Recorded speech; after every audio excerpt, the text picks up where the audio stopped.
Welcome back. Hey, welcome back, everybody. Welcome back to the Summergeddon Super Squad series.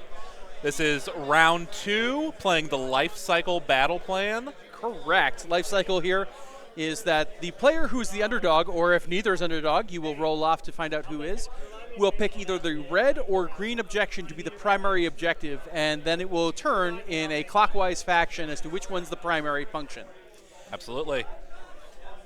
Other than that, it's a pretty straightforward here scoring where you'll score 4 for 1, 2 for more, 4 if you control both the green and the red in the first battle round only, and then 2 if you score primary from beyond that, and then 1 for each secondary objective you control.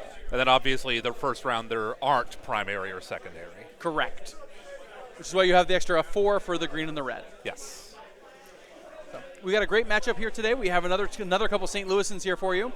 We have Yancy Aviles and Dan O'Day representing Blades of Khorne and Ossiarch Bonereapers respectively. Yes. And they are beginning the roll-off. Yep, there we go. And Dan has priority, and he will be dropping first. Yes. So it is worth mentioning on this battle plan there are 4 places of power. The 2 on the middle line are places of power.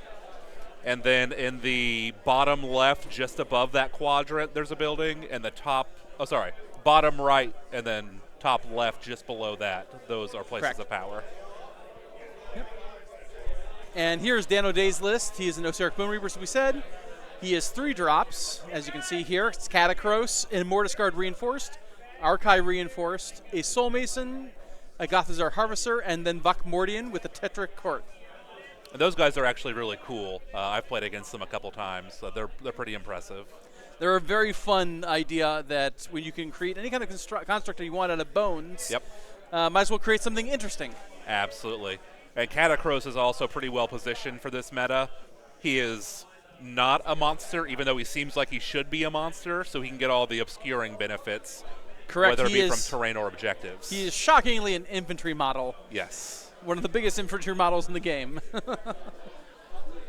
Also worth mentioning, Dan is running the Horrors of the Necropolis manifestation, which is the actual OBR manifestations. Yep.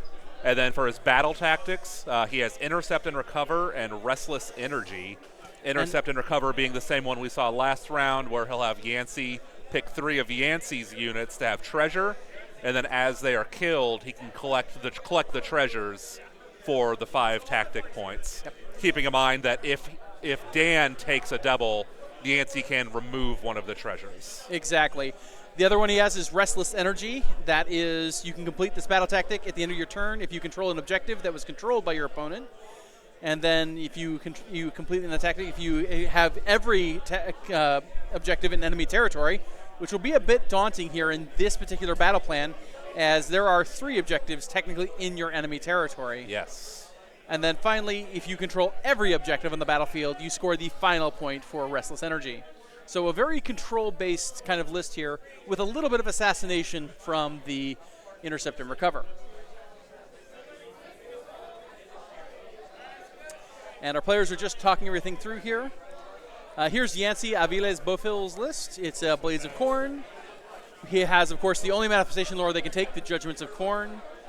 He has Intercept and Recover and Master the Paths, both of which are tactics that we saw last round. There's a Bloodthirster here, an Aspiring Deathbringer with a Reinforced Blood Warriors. Love Blood Warriors. Yep. Scar Bloodwrath with Wrathmongers. A Skull Taker, a Realm Gore Ritualist, and then Skull Reapers. And then the Faction Terrain Skull Altar as well. Absolutely. A must-take for Blades of Khorne, in my opinion. Absolutely. Yeah, there are some armies that can take or I should say deploy or not deploy their faction terrain. It's sometimes not super relevant, kind of a neat or a nice to have. But for Khorne, you definitely want to deploy it and be using their altar. I definitely feel like you're playing with one arm tied behind your back if you don't. Absolutely. It is worth noting the OBR faction terrain is one that I kind of think falls into that area, where sometimes it's not super relevant. Although it is interesting that Yancy is deploying his. Or no, sorry, Dan is deploying his. Dan is deploying his, yep. Yep, the Bone Tithe Nexus is sometimes something that if you leave it at home, it's not nearly as big a deal as you think it is. Yeah. It's just a huge target, so it could open up charges if you're putting it in a place that's going to be useful. But then it's like where Dan deployed, it's kind of off to the side. It only has like a 12 or an 18-inch range. It's not super long. Yeah. So it might not do a ton this game. Yeah, it's really going to affect the red and purple zones here at Yes. best. So it is also worth. Oh, sorry. No, you're fine. I'll say it is worth mentioning. This is one of the battle plans that has a kind of unique deployment, as you can kind of see the battle plan map there in the middle. The middle quarter of the board is no man's land. They are the full long around the long edges, and then one quadrant up on the sides, and then they meet there in the middle. Right, so there's two U shapes here, effectively, that they're Yes. deploying. Looks like Vakmordian is the first drop here for Ossiarch Bonereapers. Vakmordian, a unit that I think is finally getting a little bit of love. From when he was first released, he was just kind of a meme more than anything else, but it's a really cool model. Yeah, definitely he's getting his time in the sun.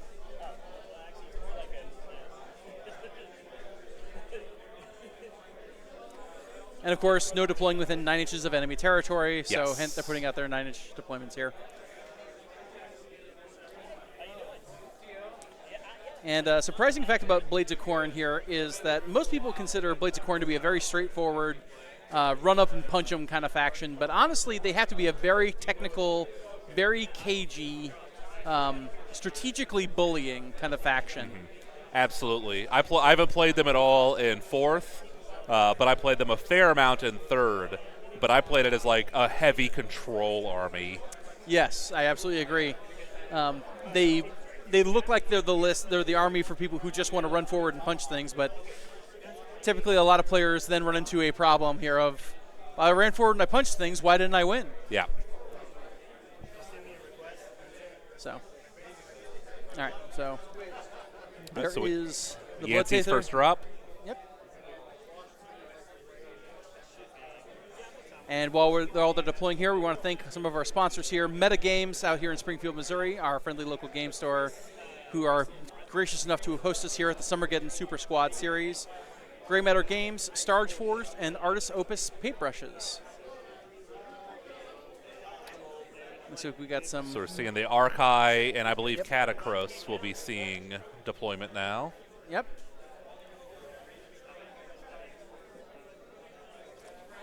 The Morghast taking a little bit of the hit in the new season here, in my opinion, but they are still pretty potent, I think. Oh overall. no, that's a separate unit of them with the Soul Mason. Yes. As I think there's one regiment that has them with Catacross and one regiment that has them with the Bone Mason. Yes. The one with Catacross also having the Immortus Guard, Yes. which I imagine will probably be chilling out in front of Catacross to protect them. Exactly. There's the aspiring champion, just putting it all out there for him. Yep.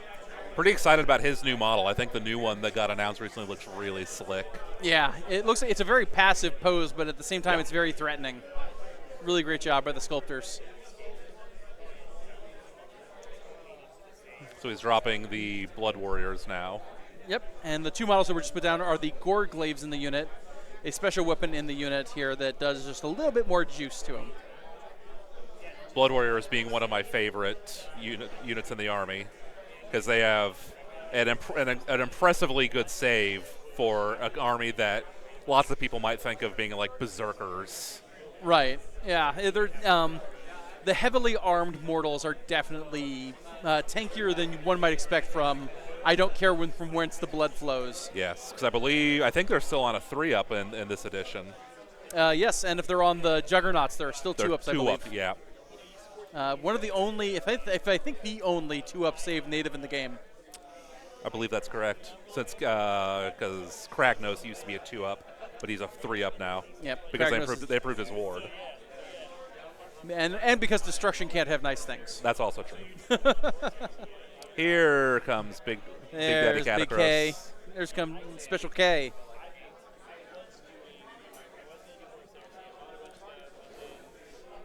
Doing a quick consult here. And here come the Immortus Guard. So it's worth noting Dan is deploying a little far back. He could go up to right at the midpoint of that objective. Looks like he's hanging back 3 inches. Yeah, I think he's trying to play it a little conservatively here. There he goes, getting a little further up there. Yeah, he's just not trying to put it all out there. He's trying to strategically bait perhaps any kind of first turn shenanigans in here, although Yes. Khorne is usually not the army that can run and juice up, ironically. Not usually. That's usually Slaanesh's territory. And it looks like he's not using the Immortus Guard to block Catacross. He's just putting them alongside. Yeah, well, they So I only guess need to be within combat range, I believe, in order to get the improved ward. Yeah. And there's the Harvester. Get some passive healing going as stuff is killed. Yep. And with the lots of things like Bodyguard in this season here, it's not nearly as important for them to hang around. Yeah. And the Gothic Harvester, they're like backing in there slowly. He's moonwalking across the field. That's right. At least spacing doesn't matter in this game. Yes. So I believe that Dan has fewer drops. So Dan is going to outdrop Yancy regardless. So he'll be the one that has the pick on first turn. Yep, Yancy will definitely have control over that.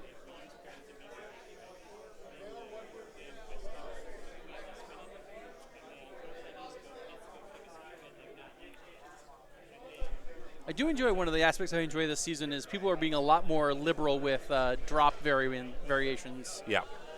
Last season, everyone was playing very conservatively, trying to whittle down as few drops as possible, at least until that mid-season update. But now people are experimenting a lot more. This is a great time to be in the season where people are still full of experimentation. Yeah, especially this early. So there have not been many, there's probably maybe been a handful of big like GT level tournaments using the new season. Yeah, certainly this is the biggest one in the Midwest. Yes. And here comes the Bloodthirster deployment, kind of the primary hammer in Yancy's army. The Wrathmongers can do pretty good damage, but Wrathmongers and the Skull Reapers are also no slouch. That's true. And there's the army. Yep, that's Yancy is fully deployed. And there's his treasure tokens.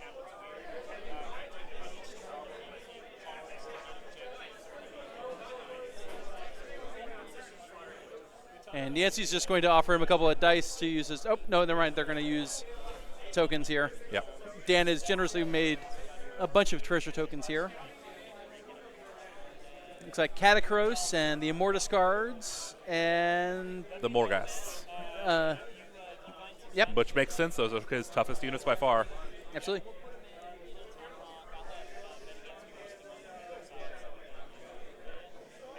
The Rumgor Ritualist. Yep, Rumgor.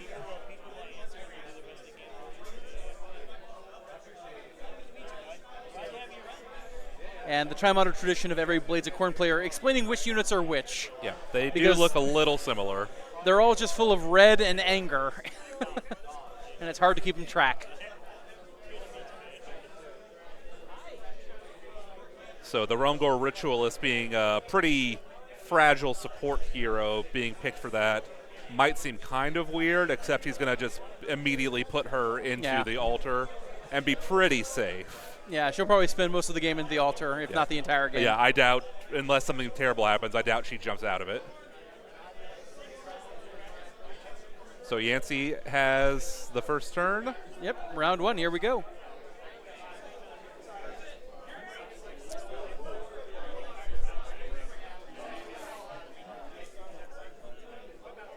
Four command points, and Yancy with one blood tithe. Which is from his heroic trait, I believe. Correct.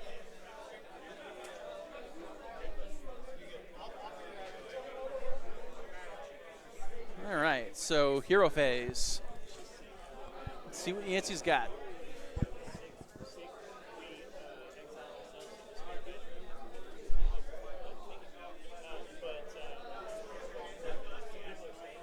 And Yancy is just merely pointing at his Bloodthirster. He's not flipping off the good people at home. yet. Marcus Arc, Mike, are our mics coming in and now?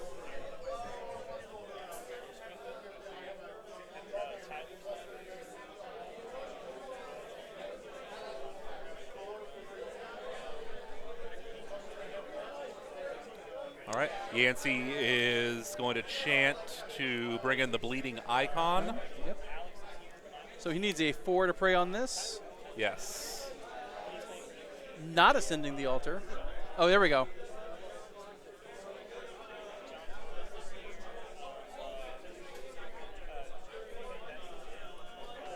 So now a 3 and 6. There he goes. Yep.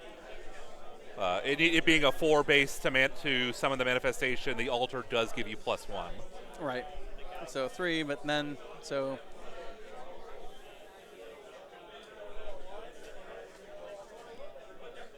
Now the bleeding icon is, I believe, non-mobile. Correct. So it's just a debuff aura. Yep. Within 8, I believe he rolls 2d6. And yes, and he basically rolls 2d6, and on an 8+, he negates a command point. Yep. Well, while within 8 of the icon. So that's going to be rough. Ossiarch love their commands. So yeah, makes a pretty healthy little zone of not like incredibly reliable protection from commands. 8 is just slightly above average on the 2d6, but not incredibly difficult either. It is Khorne's favorite number, after all. It is, in fact. And it's still a nice little threatened zone of nope. Yeah. So.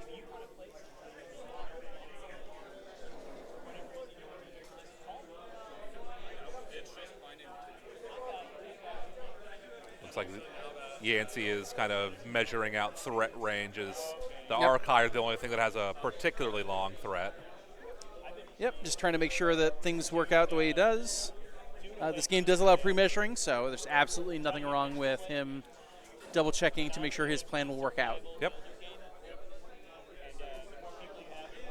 Blood Warriors running for 5. So that'll let them at least keep up with their buddy. Yep. Now, it is worth noting, Yancy's army is not the fastest either outside of the Bloodthirster. I think they're mostly 4s and 5s for their movements. Yep, because outside of the Bloodthirster, it's a bunch of mortals. So it's a bunch of people. Bunch of dudes running around on foot. Yep. If you like your folks half naked and angry, Blades of Khorne might be the faction for you. That's true. Which will be we're in for 1. A little night and day from game 1 when it was Flesh Eaters versus Night Haunt. There was a lot of mobility on both sides there. Yeah. Whereas this is 2 relatively conservatively moving armies here. So it looks like Yancy did get up to.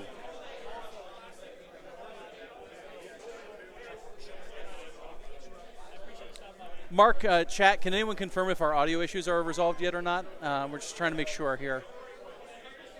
Running for 6, going where they want. And it looks like Yancy's Skull Taker got up within range to touch the place of power. Yep, that'll come in handy here during the opponent's hero phase. Yes, because I believe that'll be Yancy's only unbind. Not to mention, places of power now do a couple of different things here, as it can heal models now, and then it can also give obscuring abilities to pieces of terrain, in addition to the unbind here. You do have to pick one of those effects, though. Yes. And it's also worth noting it can make not only terrain but objectives obscuring. Correct. And given how new obscuring works now, that is a big deal. Yes, but not as super relevant in this matchup with relatively little ranged. Well, I don't know if there's. Correct. I think there are 2. The Bloodthirster has a ranged attack, and the Gothazar Harvester has a pitiful range attack. Yeah. I think the Soul Mason might too. I am pretty sure he does not. But yeah, that would be the max. Yes. This is still very melee focused, is on both sides. Absolutely. All right, so looks like Dan is redeploying the Morghast. I think probably to help kind of throw off Yep. Yancy's Oh, only pre-plan. one. You always hate it. Yep. Well, it does increase their base threat range from 12 to 13 inches, so. True. And that is a command point spent from Dan.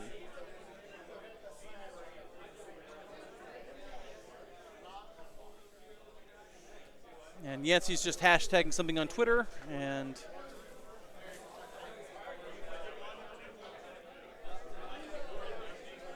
all right, end of movement phase. Yep, No so I think shooting, it's no gonna be the end of charges. Yancy's turn. Going to end a turn. No tactics scored. But he is going to score max, I believe, max points for the. Yeah.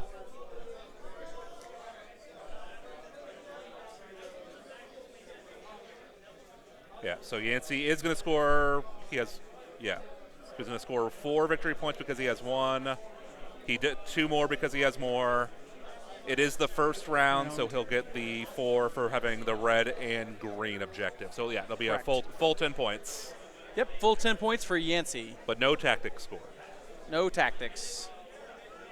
All right. As we move into Dan here, top of 1. Bottom of 1. Or bottom 1, excuse me. Yeah, right.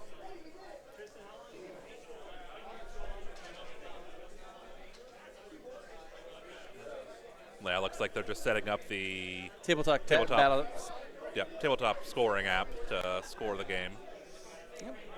And while they're doing that here, let's go ahead and give a shout out to one of our sponsors, Art of War Studios, a British maker here of fine tokens and game aids for just about any game you can think of.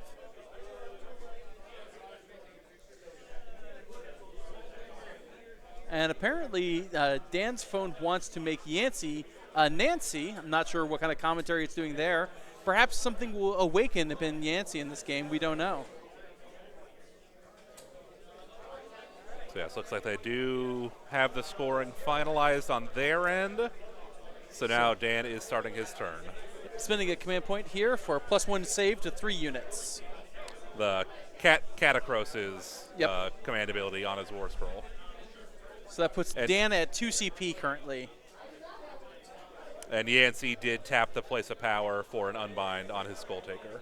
Absolutely.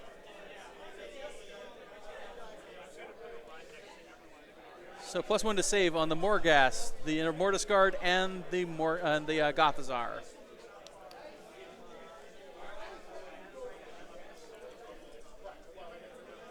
Empower Nadrite weapons on the 11. Yep. Nicely done there So on the Morghast. So that'll make the crit 2 hits go from a 6 to a 5. Yep. Signature spell here, Soul Guide, I believe. On a 10.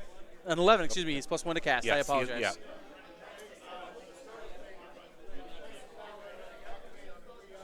Can anyone in chat confirm or deny if our mic is still cutting in and out?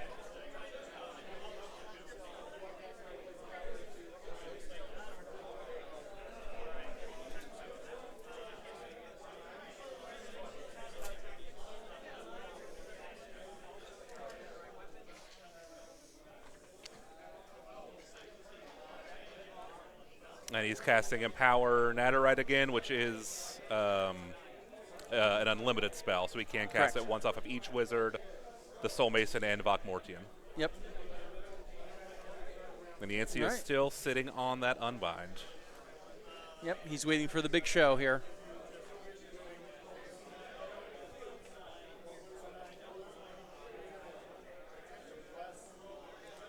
So the Immortus Guard now also have Empower Naderite. Now we're going to cast the Screecher. Casts on a 9. This one will be unbound, hopefully. And he got it. Yancy on a 10. Nicely done. Nicely done. Saved his unbind for the right time. Yeah, especially the Morghast can get into combat reasonably easily. The Immortus Guard, Not so much. yeah, they're not going to get very far. All right, magical intervention prayer here for Just banking the points there Yeah. for 3 prayer points. Normally it would only be 2, but because of the +1 to prayer from the altar, it remains. Yes, it negates the penalty. Correct. Moving into movement phase.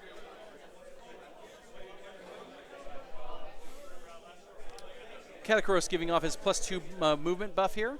So all the OBR units will have +2 movement, which will put the Morghast up to a 12-inch move. Yep, and then everyone's scooching on up here. Looks like the right flank is about to be assaulted. Yep. So Dan looks like he's going to try to get going early on collecting those treasures.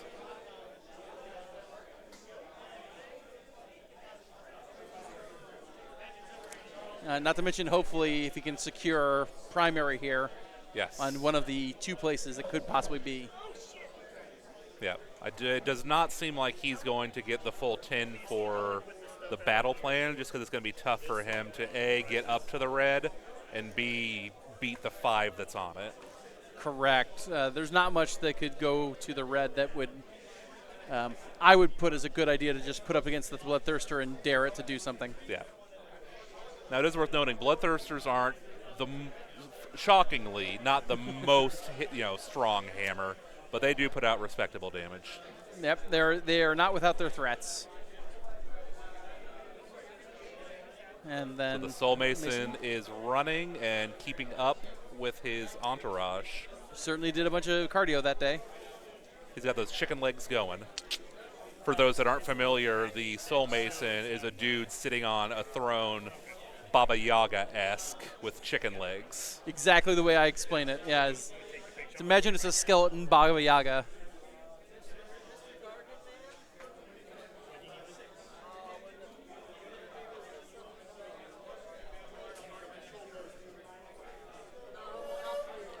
Measuring. So the Mortis are up to a 6-inch with the +2 movement from Katakros. Yep. All right, looks like Dan is going to just go all in on the lean left here flank and refusing lean right rather. Yeah, refusing the left flank. I guess he's trying to give a healthy distance to that Bloodthirster here. Yeah, he might send the Gothazar that way just to hold it up so the Bloodthirster can't come in willy-nilly. I could see that. Maybe. I wouldn't personally have recommended it just because we would see a lot of resistance here, and the Gothazar is such a synergy piece to be able to recycle bodies. And in a list like this, it's as low as it is on model counts. Ooh, and a 1 on the run. He definitely needs to squeeze every bit of value out of each piece here. That is true, especially since OBR does not have its recursion abilities it had in 3rd edition. Yes, it's definitely not nearly as crazy as it used to be. When stuff dies, it pretty well stays dead. Yep. It's getting it to die in the first place, though, is the challenge.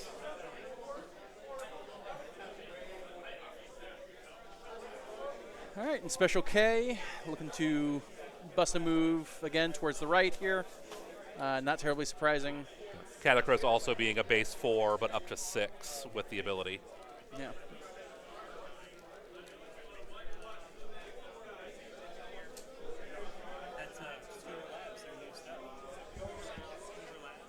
All right. And as predicted here, Katakros going on to a refused right flank maneuver. Left flank. Refused left flank. Is it? Oh, it's the right side of the screen. Sorry. Yeah. Katakros measuring his pretty impressive control area for his buffs. Yep.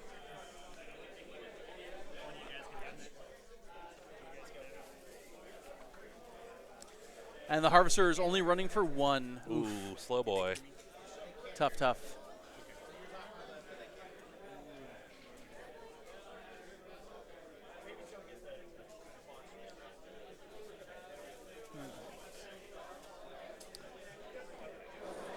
Still being able to keep up with his compatriots, though. Yes. So it is looking like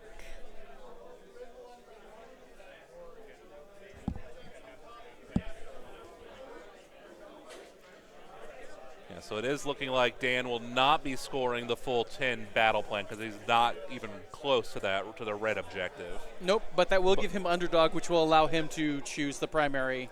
You see, the downs. I also don't think he's going to be the underdog because I think he's going to kill one of those units. Those Morghast are by far his heaviest hitter. That's true. If he can kill one or both of those treasures, it is, yeah. Now, it's interesting, though, that if he kills 2 of those treasure units in the same turn, he can't score them in the same turn, but he can score them in subsequent. It would have to be a later turn. Yeah.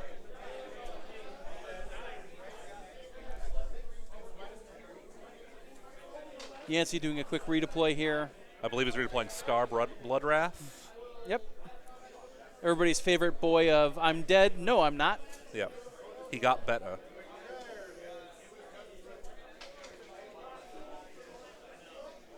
Oh, no, he is doing the Wrathmongers. Okay. Oh, yeah. He's protecting Scar.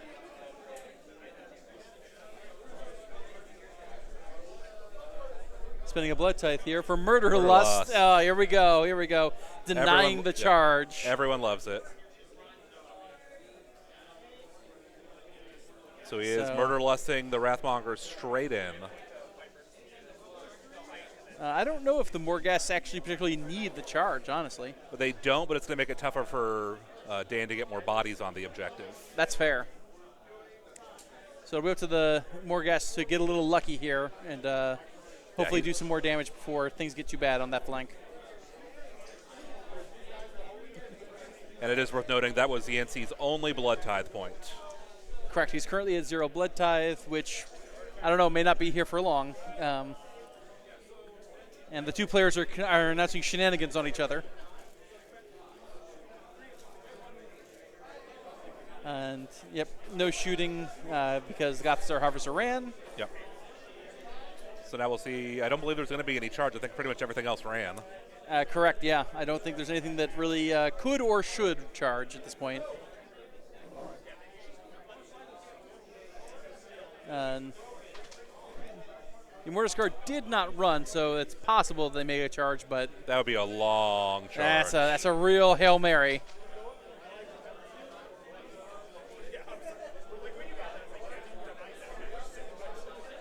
You're gonna try and chance it because hey, could see boxcars.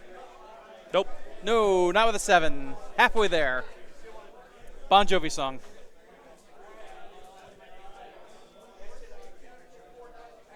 Yeah, now we'll see if Yancy is going to countercharge. He did have enough command points, but he is not. Yep. Looks like nope, and they're going into... Yeah, going to combat. Yep. Dan is using the Ossiarch combat ability for a 5-up ward. And pile in.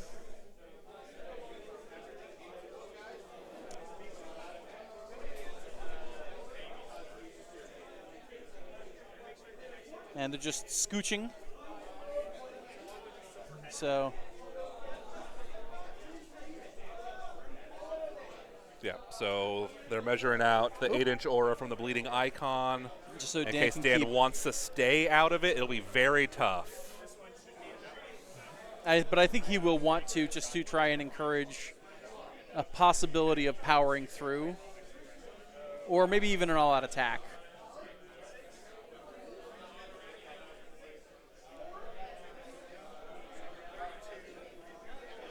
So we're no all-out attack. Yep, we're not going to see an all-out attack, which is probably going to power through.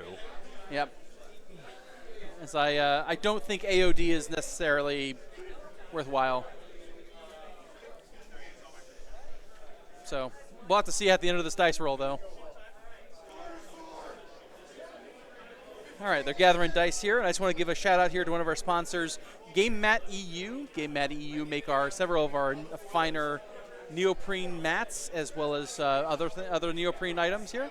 They are a wonderful way to enhance your gaming experience.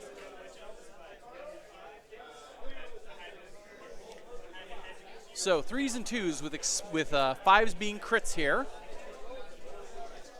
And any 1s that are rolled is a mortal wound back to them. And there's 3 mortal wounds. 3 mortals going straight back. But 4 crits. Yeah.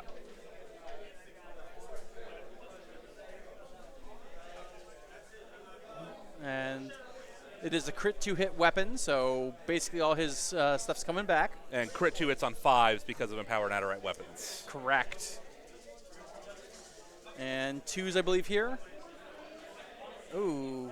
Not bad. But still, good crop. It's 8 coming in. And they are Ren 2. Yancy is declaring an all-out defense here. A little out of sequence, but Dan is allowing it.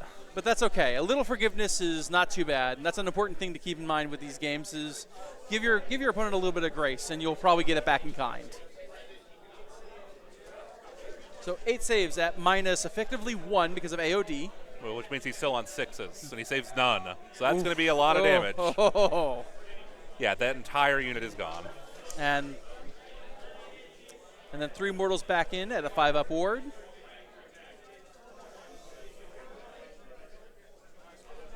Oh. Round and round and round it goes.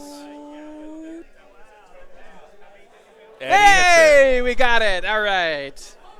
So only 2 mortals taken from the Wrathmonger ability. Yeah. Don't worry, Yancy. 2 out of 3 ain't bad. Meatloaf taught me that.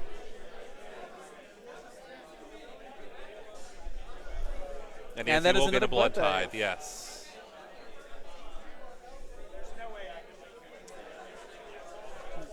And no power through, though, too. Correct.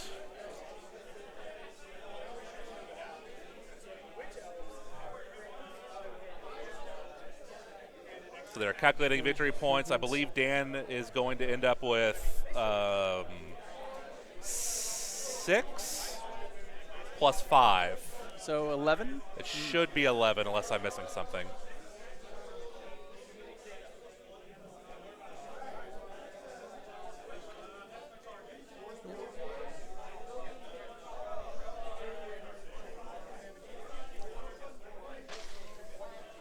All right. And a quick shout out here to Artist Opus Brushes. They give us some of the finest tools in the hobby. Bring up your painting to the next level here with Artist Opus Brushes. So there's going on.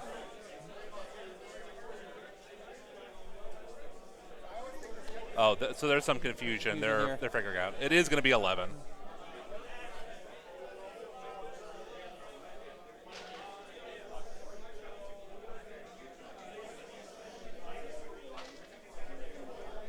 Oh, he's not. He is only a score 9. Dan was right because he doesn't have more. Correct. It's 2-2. So Dan will be the underdog.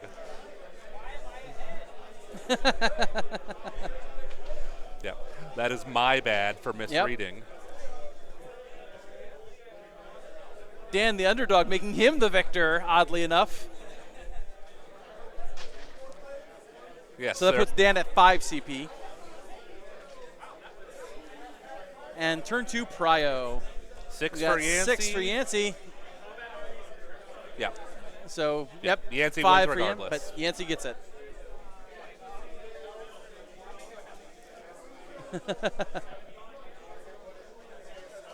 It's actually not a bad question here if Yancy actually wants to give him the double. It's not actually the worst decision he'll ever make. He's not in a position where he can take a lot of advantage from a double.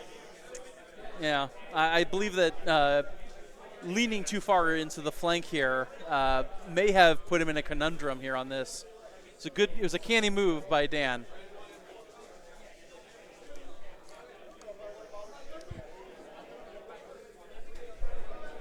Looks like Yancy is going to take the turn, keep initiative going normally. Excuse me. And Dan is going to have to pick one of the objectives to be the primary. All right, either green or red. Green is now Green primary. is primary. Which does mean that for the rest of the game, it will go clockwise.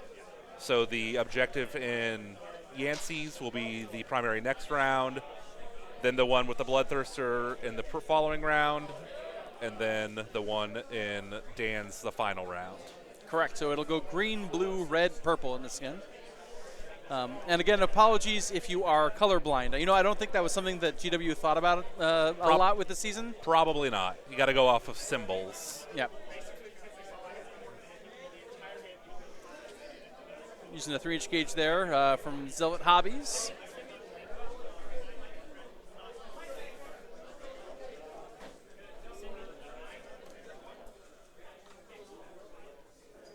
Yancy is planning around that 13-inch move here.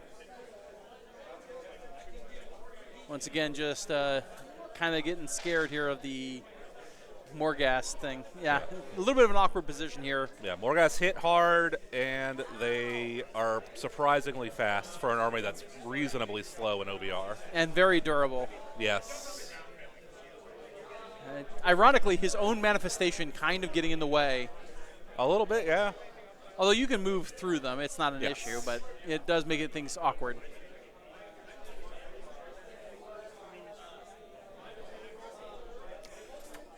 Oh yes, he does. He does score 5 more points, as he did convert due to Breathless Energy. No, that he is converted true. the Battletech at the end of the turn, so that is 5 more here. We'll update that in just a moment here. So Yancy is going to be able So to pick the Yancy is primary. now, in fact, the underdog. You're the underdog now, dog.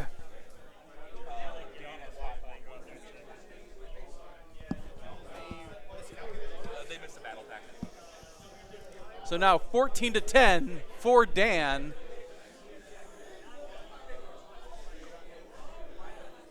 Which means now it's almost certainly going to be red as the priority here on the left.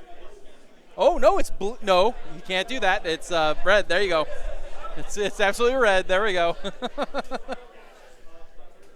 Yancy's trying to be a maverick here, make up new rules. Oh, he's still going to choose the green. All right. Okay. So nothing changed about the life cycle. Well, he'll potentially get fewer points this round, but he's more set up for more points the next 2 rounds. True. That's Yancy, always thinking 3 moves ahead. Yeah, because blue is pretty well his, and he could reinforce red a lot. Correct. And hopefully by the time it gets to it being on red, he could be engaging purple. So he is. And cutting himself. He's doing a prayer here for a total of 7. So he is putting gore flesh on the Blood Warriors, who are the big anvil. Every phase, they will ignore the first wound, kind of like the Krulgas Cruciator's ability. Yep. And unfortunately, just 1 shy of the super prayer. Yes.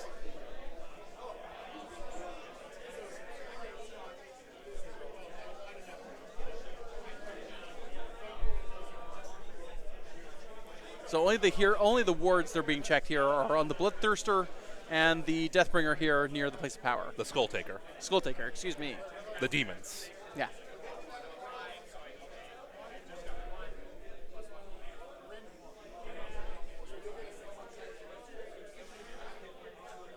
All right.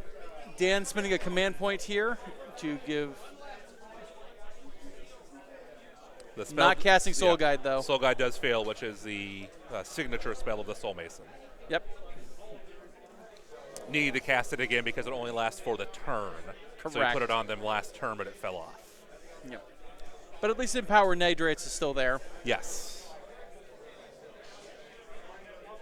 Yeah, we now have a token to mark the primary. Using one of the nice coins we got as a swag prize here at Summergeddon.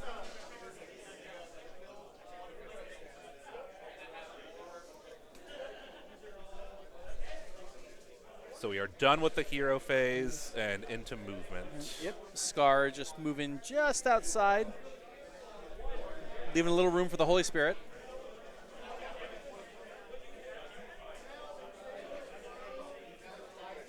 See how aggressive he's going to be with his Blood Warriors. I assume he's probably just going to run him up the middle. It's either that or he shifts him towards green and have to reinforce that flank, but looks like that's not the plan. Well, there's not going to be room to land on the other side of the Bleeding Icon, probably. True, the so brick is a little too big. Yeah. And without access to run and charge, it really does make it difficult for that blob to actually make it past.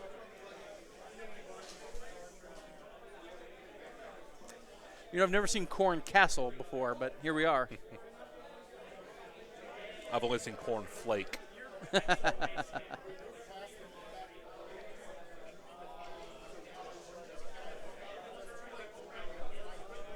Skull Taker is going to run.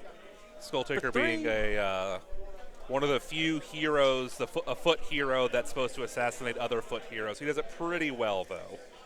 Usually that's kind of a losing proposition for models, but he's one of the few that kind of accomplishes that goal. Yeah, it's true. Ooh, running the Wrathmongers only for a single point. Oh, so he is accepting the refused flank. Yeah. Maybe he'll use the Bloodthirster to try and do a pincer. Maybe, yeah. Because the Bloodthirster, with a good enough charge, it'd be a long charge, but could get into combat with the Harvester. Yep. And he's indeed checking. Players are confirming that it would be indeed very funny to try it. Which I agree, but yeah, it would be silly. Yeah. Yancy would have to become Billy to become a silly Billy for that one. Apparently, Khorne currently cares from where the blood flows. Yeah, they're not eager for it to be on that side of the board. Yeah, definitely the better strategic action.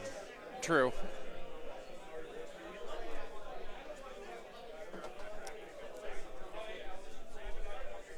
Dan O'Day with 3 command points.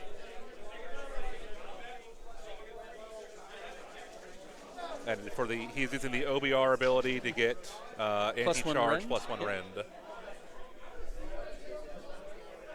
5-inch charge here for Scar Bloodwrath. That should tuck him right in there. So the thing with Scar, because he is not going to kill the Morghasts, but with Scar, when he dies, I believe if you roll an 8 on 2d6 in subsequent turns, he can come back. Correct. Which gives him the mobility that he wouldn't have, the Khorne wouldn't have normally. Yep. He only comes back once, though, if I remember correctly. The only model that can come back an unlimited number of times, I believe, is Eternus. Failed charge there from the Blood Warriors. And sounds like that's it for charge.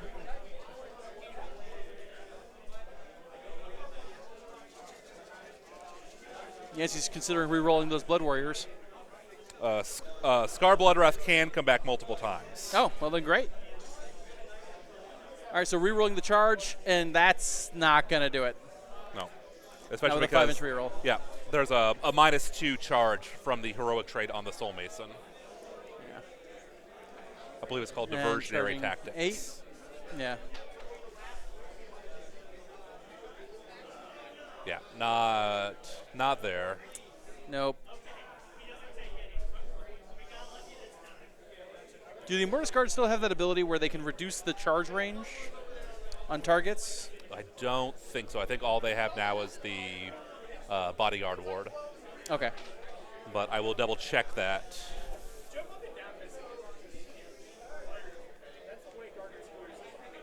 But it looks like the only combat they're going to have is Scar. Yes, Immortus Guard's only ability is the Bodyguard. It's not a traditional Bodyguard ward. Right. It buffs someone else's ward and then passes off to them. Yes, and it also improves ward saves on someone nearby. Yes.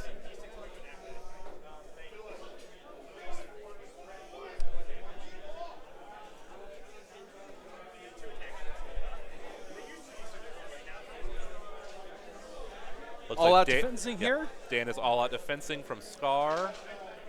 And we're going to see if the bleeding icon can negate it. Yep, Yancy has to roll an 8 here to deny it. And he does. Oh, rolls that 8. So the command point is spent, but no effect. Correct. So 6 attacks at 3s and 3s. Rend 1, damage 2, I think. 2, yeah. Yep. Crit 2 and hits. crit 2 hits. And there is 1 crit, so 4's coming in for 3s here. Another one drops out, so 3 at -1 here.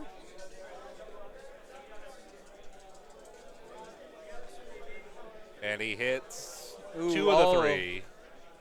And then 2 damage, 5 upward. Whoa! Only 1 damage taken. All that work for 1 damage. Oof. Talk about much ado about nothing. And now we're going to see if the Morghast can one-shot Scar, and I bet they can. It depends on how many you can pile in there. I think he's only going to be able to get 2 of them in there. 2, yeah. But that is statistically more than enough. Yeah.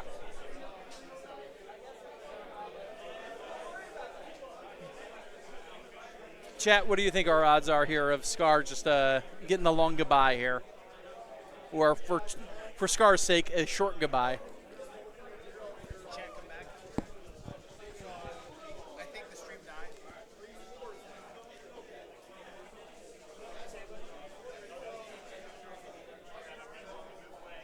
He might get a 3rd one. It looks like they're trying to finagle it. The 4th one is definitely not getting The in. 4th one's not, but yeah, I think. Just 3. 3 out of 4. Not bad. Not bad.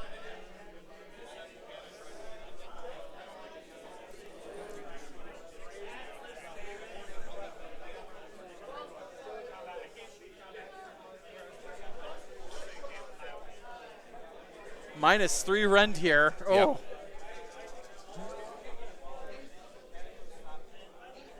And now Scar is going to try in all-out defense. And see if Catacross can negate, because he has a similar ability to the Bleeding Icon. Correct.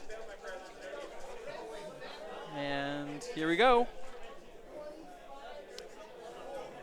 Pull out the 1s. At least no mortals back this time. Correct. But bring back 2, so overall, not a bad trade. And now 2's the wound. Oh, still Snake Eyes, but that's 5 at Ren 3. Yeah, so he with the all-out defense, he is up to 6s, so he can Correct. survive. Ooh, yep. Scar is paced, and he will get a Blood Tithe point. Yep, and another treasure token is scored. Yes.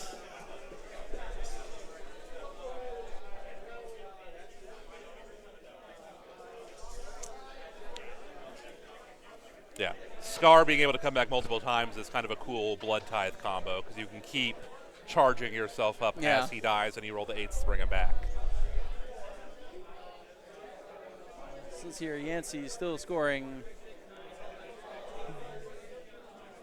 4. And I think Yancy's going to get 6 points. He has 2 secondaries. Yes.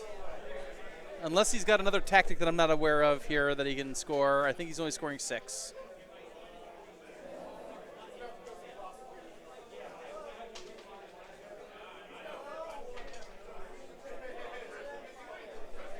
Oh, so it's only going to be 5 points. The only blue and purple are secondaries. Correct. So 5 points because no hero died, so no tactics scored for Yancy on this turn.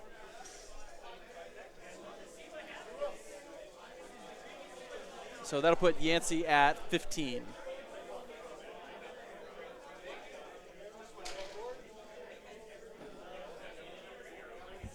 Yancy should be at 15 and Dan at 14. All right. Now Dan is, of course, left with the unenviable task of trying to get rid of that blob. Yeah. Especially with that manifestation just sitting there. Yeah. The banish on the manifestation will decide a lot of what's going to happen on this turn. Absolutely. Catacross is Handing out his passing out the +1 +1 saves to the same units, the Harvester, Immortus Guard, and Archai. Yep.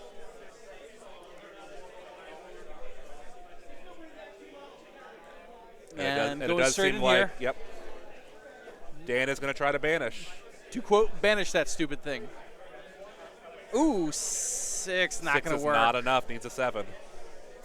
It's also worth noting that Yancy used the Place of Power to get a Unbind on his Bloodthirster. True. Okay, so Naderite weapons. Maybe. Maybe? He's thinking about it. We'll see. Okay, we're going to try Soul Guide first. Soul Guide Guide on goes a up 9. 10. 10 because of +1. Yep. All right, so Soul Guide going through. Strike first on the Morghasts.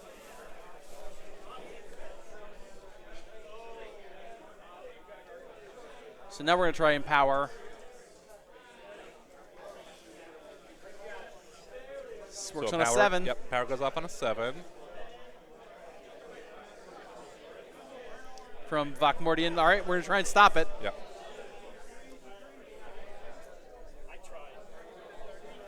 They're checking if it's a Holy Within or just Within. Mostly holy. So I do not think it'll be going there.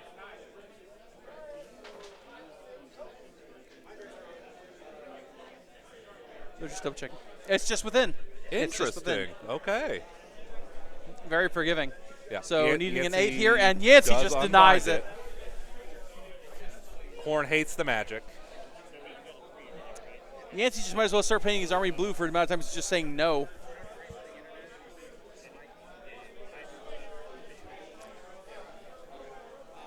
Empower into from Vokmordian.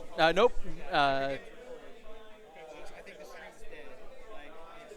So that's the end of casting then. Yep. No more relevant spells that Vokmordian can cast. Yep.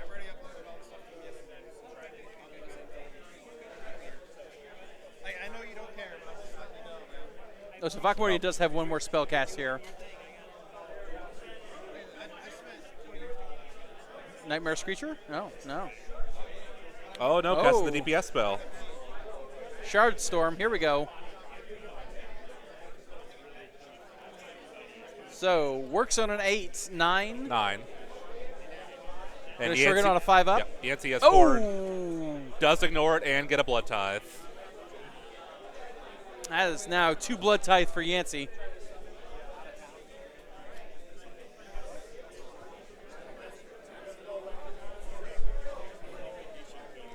Yancy is counter praying.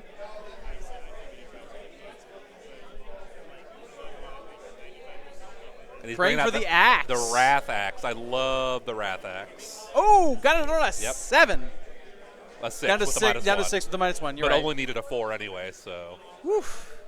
So he's going to ask him a question. And more importantly, do more blocking. So now the Morghast will be borderline impossible to get back. Right. Perhaps. The Morghast could just move horizontally here. But to get back. But yeah, to come in from this approach would be, yeah. I think it's a better choice for Yancy to put it there. Blocks it more. He can either choose to have them spend a turn just getting rid of manifestations the old-fashioned way, Yeah. or to have to just kind of just let that be a refused area. Yeah. So it looks like Dan might be moving, like we were talking, to get them over to engage the Blood Warriors. Yep. And any movement shenanigan phases, obviously for Yancy, with Scar coming back ? I think Scar might only come back in his movement phase, but you could have potential murder lust and such. Could be either. Yeah, true. Murderlust is always on the table.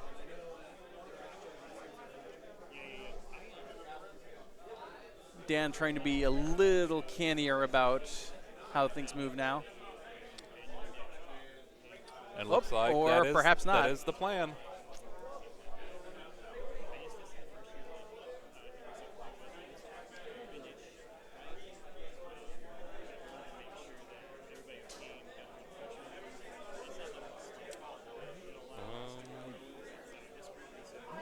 He will need a decent charge if he goes in this direction, though. True, and if he murderlusts into combat, it'll be That'll left to throw a everything off. a very pathetic pile in here that all he'll be able to do. Dan with only 1 command point left.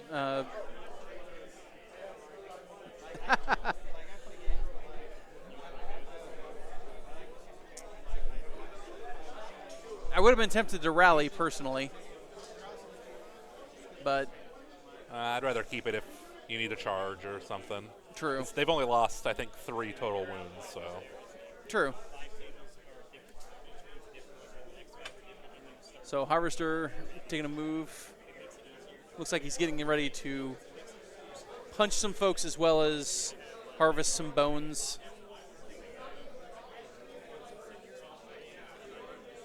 It'll be interesting to see whether he brings it up to support the Morghast or tries to hunt the red objective. Yep. It does look like he's going to support the Morghast. Yeah, I think he's more focused on taking the brick out here, which will leave the Bloodthirster open to flanking. You know, it just kind of occurred to me here. Both factions obsessed with tithes. Yes, and bones. Well, skulls. And bones. Yeah. They're both very much interested in calcium and tithes. Yes. Only going to get 1 or 2 Immortus Guard in there. If he Murderlusts in. I think a Murderlust from the Yancy is about to be brutal. Yeah, that's really going to choke things up here. Really going to allow that Bloodthirster to come into the flank and have some fun. Because those blood warriors are tough enough. Even all of that, I don't think will wipe them in one turn. It's too big of a brick. Yeah. Because they're 2 wounds each in addition to being a 3-up save. Correct. It's a lot to chew through. It is not like the last unit here where one and done is not possible. No, one and done might be possible, but not with him. If he Murderlusts in, no. He simply won't have enough dice for it.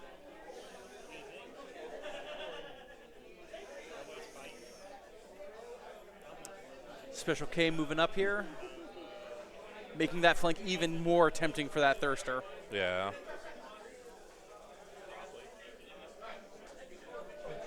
Because you can imagine him just flapping up to here and then charging in, landing.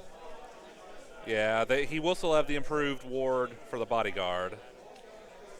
And the Terratric cohort are deep striking. I was wondering when they were going to pop up. Just coming in here to make sure that the primary is theirs. Yes. Comma, damn it.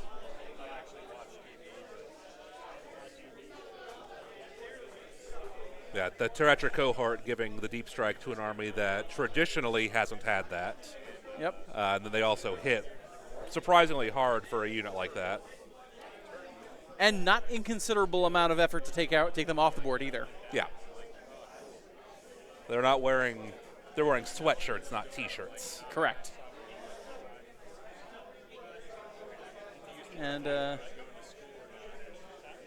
don't know if I would have left them for another round and let them come out in 3 and see if they could pop them up around on the red. Yeah, that might have been a more interesting play.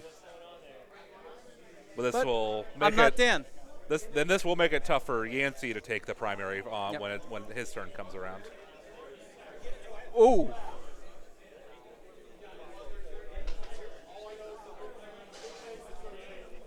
Roll the 12, so Scar coming back. Yep. With a vengeance.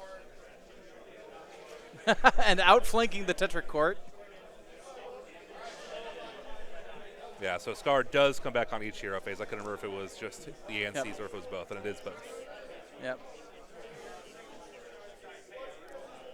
See if you can find a common angle here. Doing some trigonometry. There you go. Remember, kids, math is important. And then, of course, Murderlust, because why not?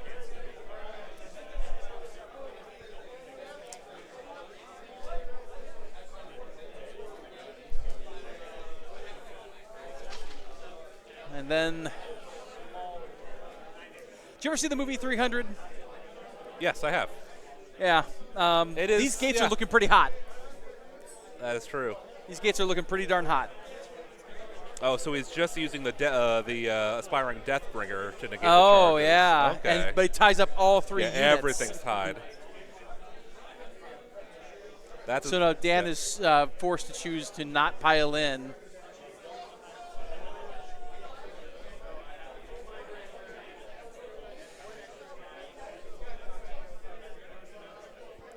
I think he's debating a charge with the Terratric cohort. Yep.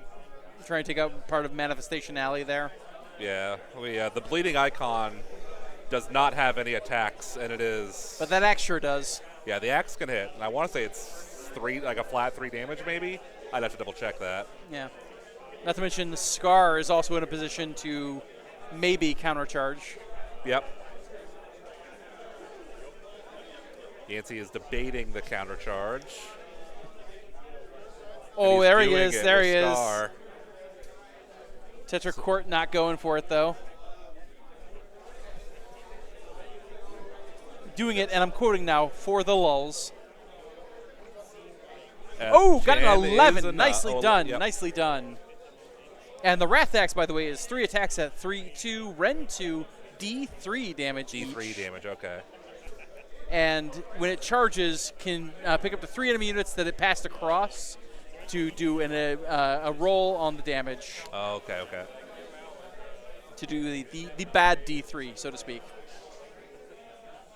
Dan getting the 5-up ward for his combat OBR ability again. Of course, Not of course. that I think it's going to be terribly relevant. Well, it depends on how much he wants to, if he's going to choose to pile in or not. Let's see if he wants to. See if he wants to bring in the Blood Warriors. Yeah. It's my opinion that I think he's smarter if he doesn't, but.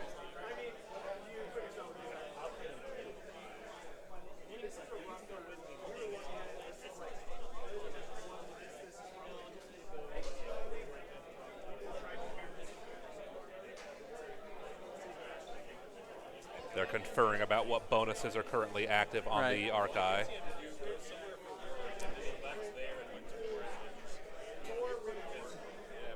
Yes, the Mortis Guard had the Empower Nidrites. Yeah. No. Yeah. Oh no, you're right. He's right. It is correct because Yes.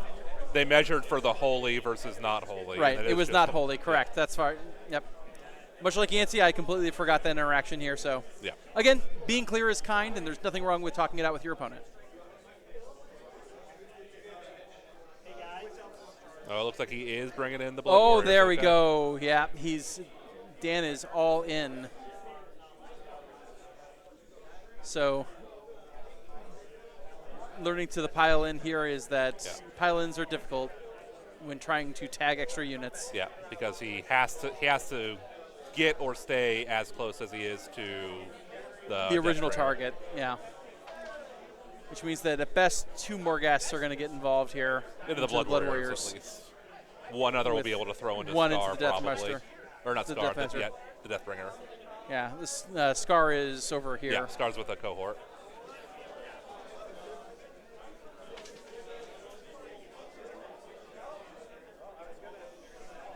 Checking to see the range on that guy. Oh, And it's it is touching. in. There we go. The last guy's not doing anything. He's just hanging out, checking out the local real estate, seeing if Zillow's got a good price. There's that fine place of power next to him. Yep.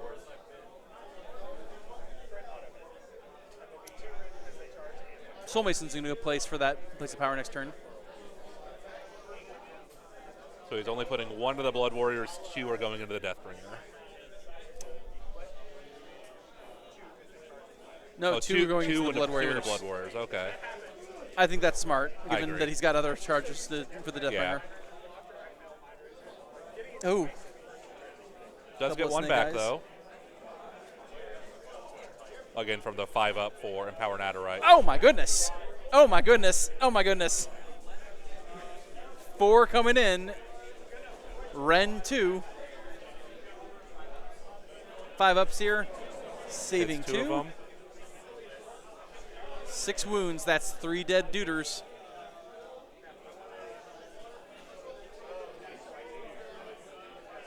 Yancy is thinking. About the murder punches. Because don't they have a fight on death kind of Oh, they have something like that, yeah. The Yeah. old. murder death or something like that? It's Khorne. It's all like murder, death, Yeah. blood.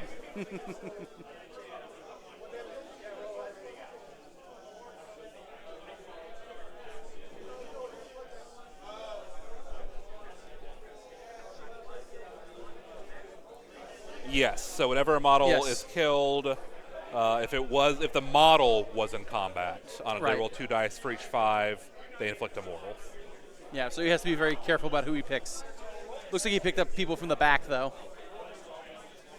All right, into the Deathbringer. Deathbringer. Started with 3s, ending with 6s. 6. I like those odds. Oh my god. Still 4 coming in. Yeah. Ren 2. saves one of them, but is still melted from the 9 damage. Yep, that's still plenty of damage there. But also is a blood tithe. Yep, more blood ties for the Blood God.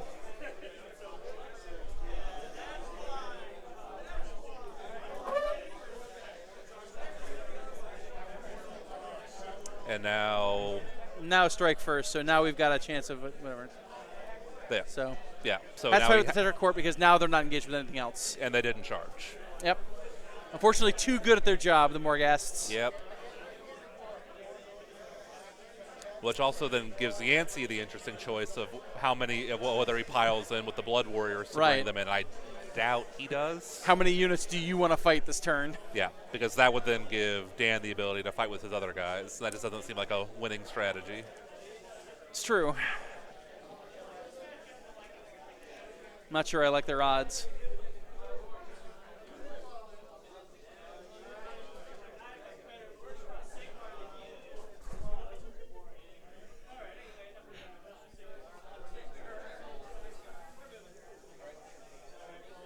Yeah, so they have some little animals that don't fight very well, and then I think 1 or 2 that are pretty They decently actually have hitty. weapons, yeah. All right, 4s and 3s here on the Claws and Talons. No crit effects, pretty boring. I think they are technically companions. Yeah. Ooh, Well, not terrible, not great. Yeah, it's fine. And then 3s here. There we go. Not bad. Not bad. 4. Yeah, no rend, 1 4 damage. no rend here. Okay. Oof. Let's see if the big guys can do anything. Let's see if those Nadrite weapons can make their thing. And these will have crit 2 hits. Yep. There's some crits. Yep. 3 dice lost, 3 dice come back. Yep. It's the circle of life. And then 4s to wound. Ooh. 3 coming through. Yeah, these will be 1 rend, 1 damage. Yep. 1 coming through. So Scar is going to live through this combat. Well, and he more importantly gets to take on the Tetracorn cohort here. Yep. Oh, but now we're going to check to see. Yep. So he is looks like he is not going to bring the other units, which again I think is the smart move. Just get as many of the Blood Warriors that can fight the Morghasts into them. Yep. Theoretically, I bet they could lift 1 of the Morghasts, maybe 2 with good rolls with the with the Gorglaves, Yeah. because the Gorglaves do pretty good damage.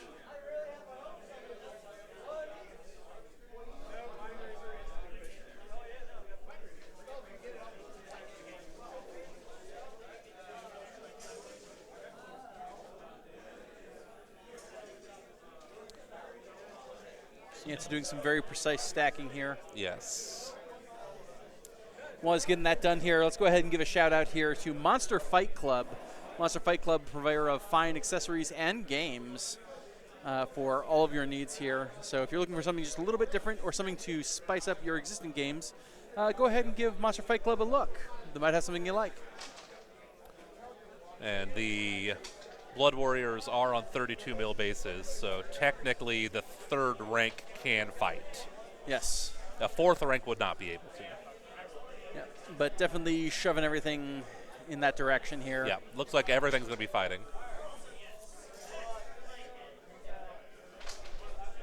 And checking to see if we can do an 8+ here to.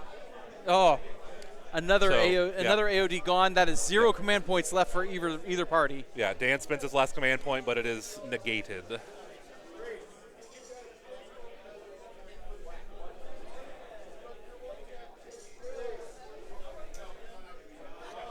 No command points left.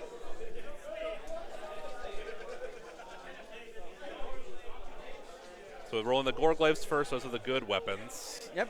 There Gorglaives. are 2 rend and 2 damage, but 4's to hit and misses most of them. Ooh, that's okay. 1 at -2 coming in here, and a 4 up. Doesn't save it. 2 damage. Does have the 5 up ward still. True, true. Okay.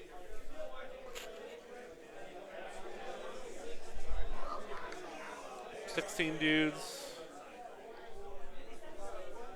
A light and breezy 16 dudes. Yeah. Yancy landing up his dice here.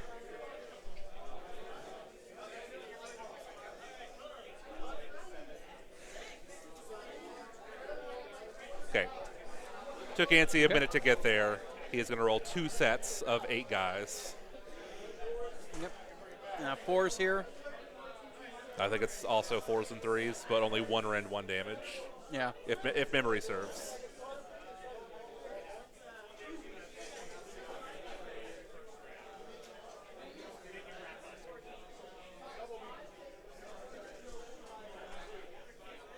Ooh.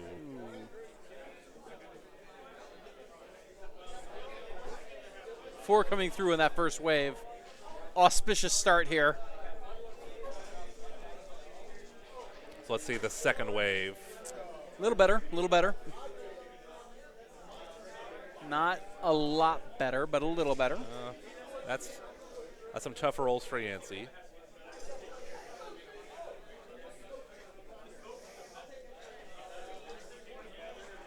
And 3s here. That's a little better at least. Much better. Only dropped 2 of them, it looks like. Yeah. So 9 plus 4, 13. Yeah, 13 total with a -1. Lucky 13.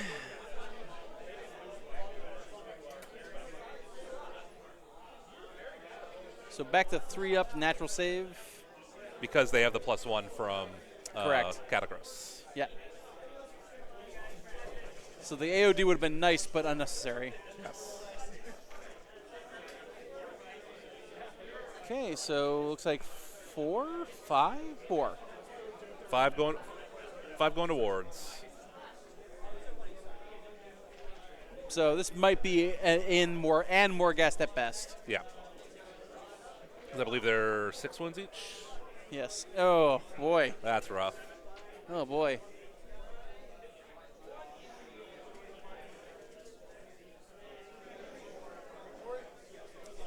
Opening up a little space there here, but still keeping the unit engaged. Yes. It's probably about the best he could have compromised for. So there are 4 wounds left on that unit. Yep. So another 2 wounds at some point would kill the second one.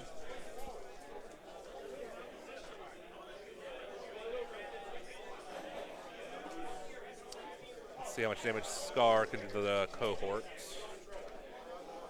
Ooh, brutal. Oof.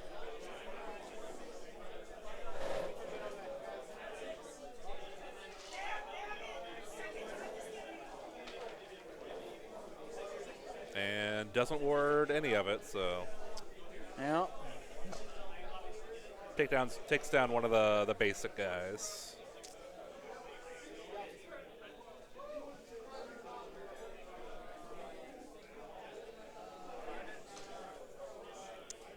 And, further complicating things because the Gothazar is not in combat with anything.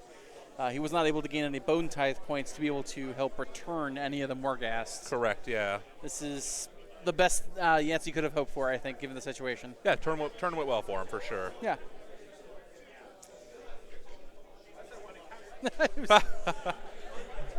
Yancy did so much. Yancy did. They're chuckling. Yancy did so much that Dan forgot it was his turn. Yep.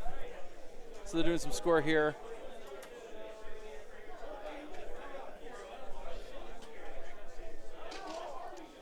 So he controls the primary. Yes, he's going to get 4 for controlling 1. Yep. He does not have more. 2 for the He'll primary. get 2 for the primary and 1 for the secondary. And then 7. can score a tactic from the treasure. Yep. Yep, so it'll be a 12-point turn for Dan, putting up to 26 points. Yep, because the next stage for Dan for his other tactic will be to contain both red, blue, and green, which will be daunting in this game. Yep. So rolling off for round 3. Ooh, Dan's got the 4. Does he dare double?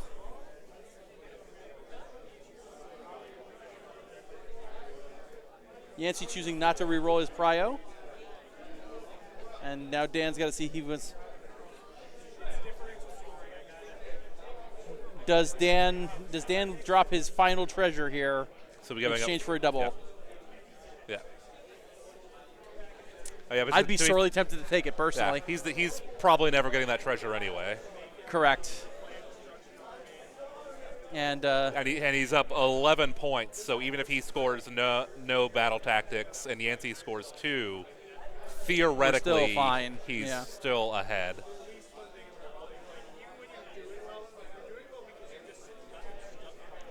round 3. So now that primary moves to blue. It's rough. It's a rough time to grab it.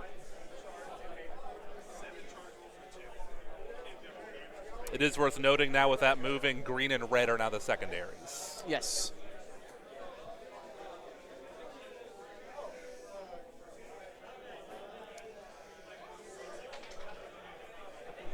Dan's not taking it. Yancy's going to keep the rotation here. Yeah, maintaining the initiative. Yep. Which means Yancy is still the underdog, giving him a 5th command point.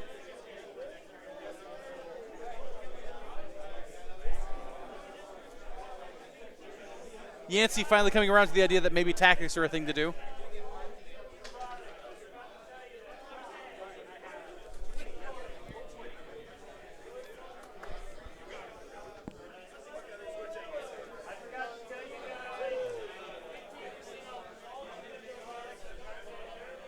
While Yancy is prepping for his turn, we will again thank our sponsors. Again, Metagame, our gracious host, Gray Matter Gaming, Starforge, and Artis Opus.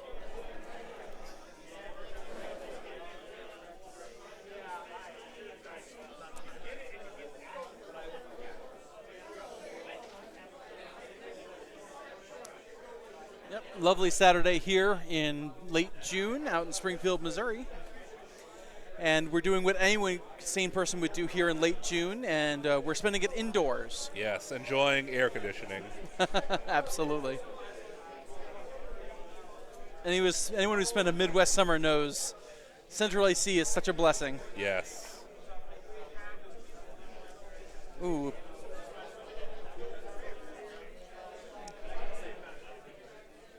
Tried to pray, got a 1, nothing to happen here. And then tapping Place of Power with the Bloodthirster here for an unbind.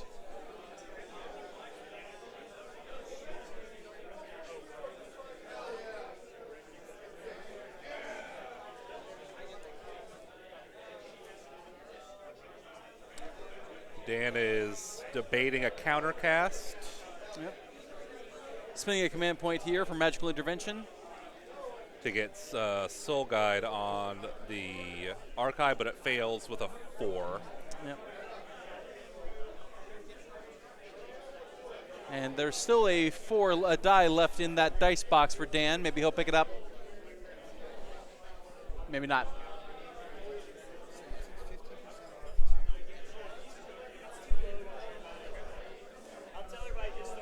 And if you need any more incentive to come down to MGU Unlimited, there is 15% off all GW products in the store today. So please, by all means, come on down here, show the store some support, and do what they said at my prom and prove your love. All right, Yancy decided now is the time. Bringing the Bloodthirster in. The trap is sprung. Also like me at prom.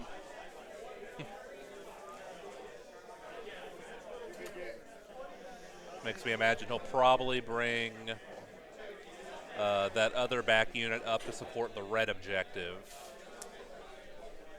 Yeah, because no matter what happens, that blob there at the hot gates is going to withstand for the round. Oh, yeah.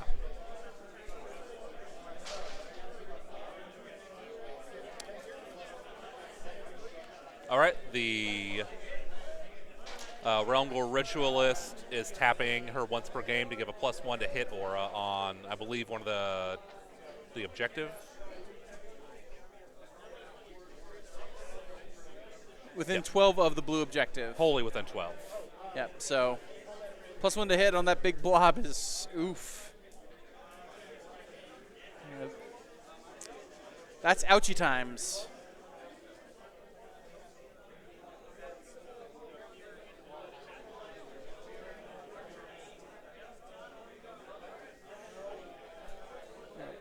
Expiring Deathbringer here, scooting up.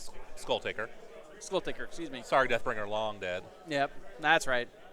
He aspired, and death was brought to him. He did not bring death. Yeah, he made the best sacrifice play he could have ever made. I wonder if Yancy's going to go on the offense with that Wrath Axe now. Get up there and help clear up the cohort.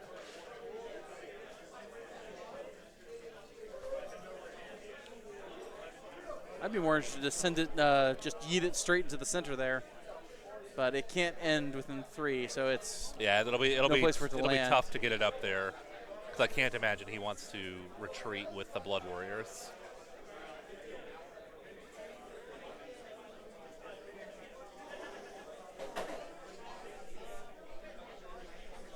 all right. Nice 1-inch charge roll there, doing For as the I Wrathmongers expected, there, going yep. up and helping support. For the Skull Takers, is that it? Skull Takers, I think, yeah. I think the Wrathmongers were the other guys with Scar. Yeah. Go ahead and at least saying Blue House is us.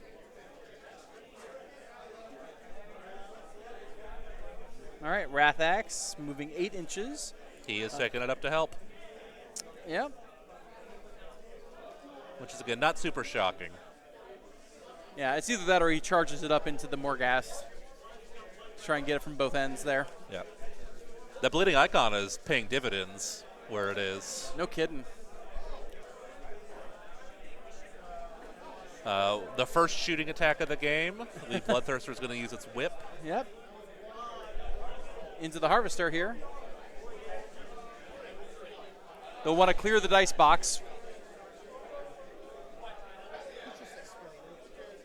Thank you, fellas.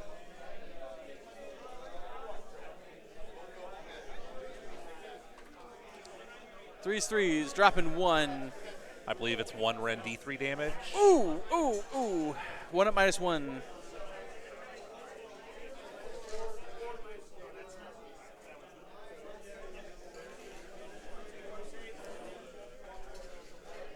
And he saves it. Nicely done.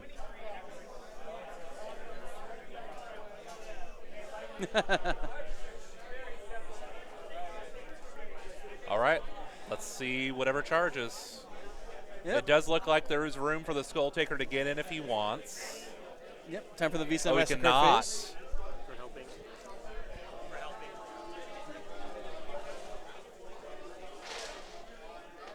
Bloodthirster is going to give himself the 3d6 charge. Nice.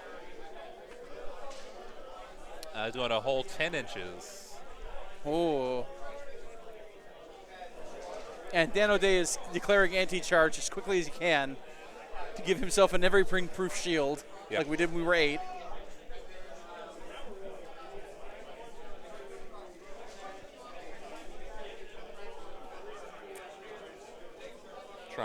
Yancy trying to decide his target. Oh, interesting. Going into the Gothazar, not into Catacross as I thought he might.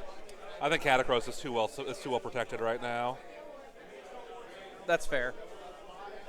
He would most likely survive the attack run, and then the Boomthirster would probably die in the counterattack. You're right. That's not a Boom Thirster. That's the Oh, you're right. I'm sorry. Insensate Rage, not the Unfettered Fury, Right.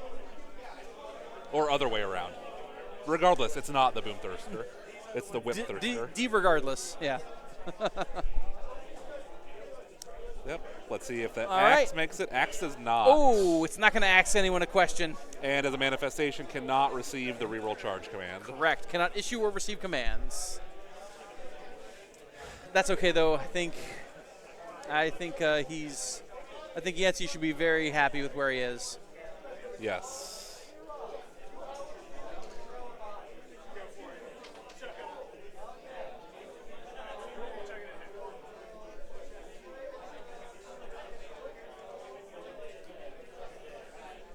Looks like we're having a judge call for whether the anti-charge will affect the Morghast. I am pretty confident that it will not, because they were not charged. They were not charged, no. The Gothazar is the only target Yes. here at this point that could take the anti-charge. Well, it does have it. Right. He did declare it.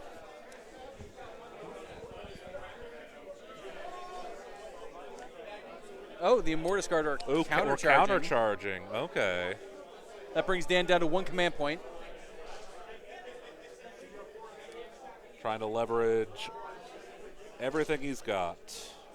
Yeah. And when you're working with a very elite army like this, you're going to have to make sure that you leverage every element in your army to the fullest. Now, this could be painful for Yancy if that Bloodthirster does go down. Yeah. That opens up the red objective for Dan. Yeah. Dan Very can breathe heavily. a lot easier if that Bloodthirster goes away.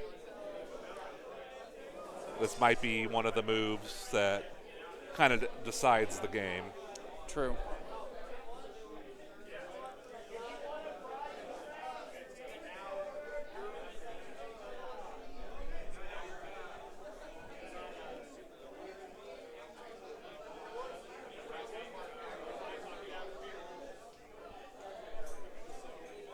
Having a quick discussion here on anti-charge and how it works. In the meantime, we want to just thank one of our sponsors here, Mad Goose Gaming. Mad Goose, a Canadian company here, making fine acrylic tokens here for all of your Age of Sigmar and other gaming needs. Check them out. They do some really great work, and Canadians are pretty nice. And if you haven't, try some Tim Hortons. It's great. It's solid coffee and donuts. Still debating anti-charge. While they're doing it, let's shout out Monument Hobbies, making like terrain stuff and like paint. I think they do brushes also and paints also. Yep, they're a Pro Acryl line. Pro Acryl, that's what I'm thinking. Yeah. They're doing great. We're calling a TO here to the board for the anti-charge question.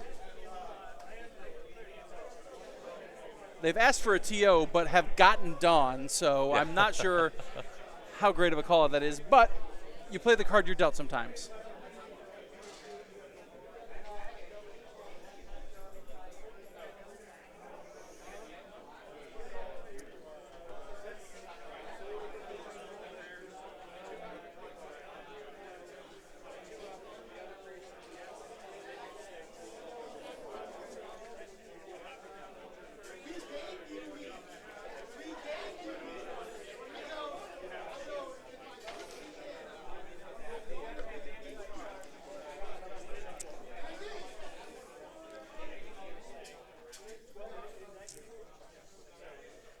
Another great one of our partners here is Schooner Labs.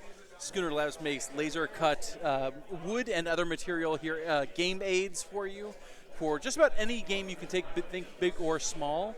They do a variety of solutions here for a variety of games. Check them out on Etsy. All right, it was resolved. I apologize. I was a little confused as to what the question was. The Immortus Guard have anti-charge.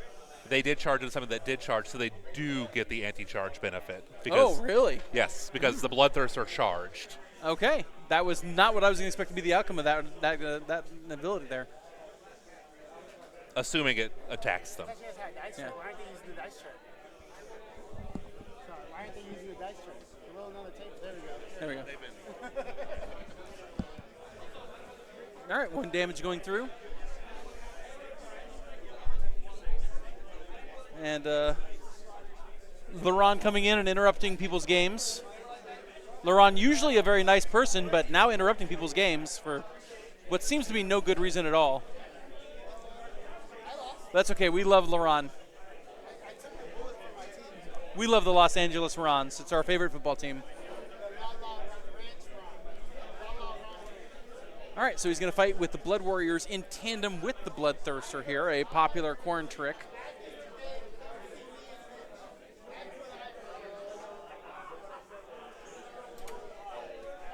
Just making sure everything's kosher. All attacks from the Bloodthirster into the Immortus Guard. Probably a better choice. They're a bigger offensive threat than the Harvester. Harvester isn't a slouch, but the Immortus Guard Right. will put out more damage. 6 attacks here. Oh! Oh. 1 attack out of 6 coming through.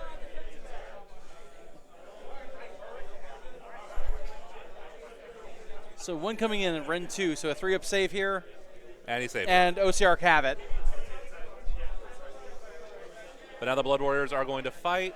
Blood Warriors fight in tandem.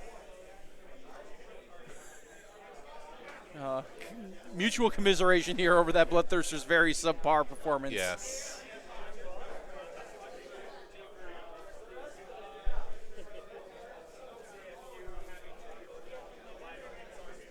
And Bloodthirster's just shoving up here, creating the hot gates situation that we described last round.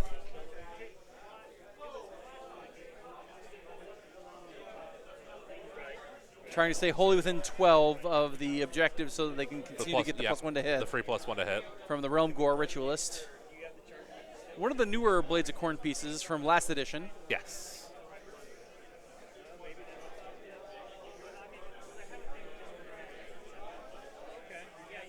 Dan questioning why people want to pick on the Morghasts, and Yancy giving him the very clear answer of because they're good.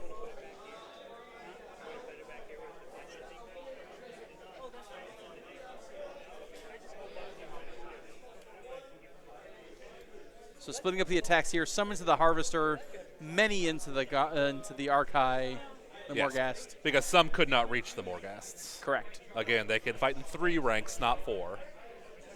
But again, just the point of just trying to clog the area between those 2 houses. 3s and 3s. With -2, 2 damage. With the Gorglaive specifically, the good weapons. Correct. 3 wounds. 3 Yeah. at -2. Not bad, not bad. Yep, 2 Ren 2 damage into the Archai. So 4 ups here. And hits 2 of them. 2 out of That's 3 rough. ain't bad. If he doesn't, let's say he has a 5 up. He fails both of these, it does kill 1. Ooh, it does. Yep. And let's see how much damage the base guys can do. Yep. Does the Gothazar Harvester now get the bone tithe? I believe it will. Or do they have to be in engagement range of the unit itself? Ooh, or that's a good question. That's a good question. I'm going to double check that here because it's not. They have to be within combat range of somebody. Each time an enemy model from a unit in combat with this unit is slain. Oh, okay. So it's only when the blood guys are going to die here Yeah. at this point.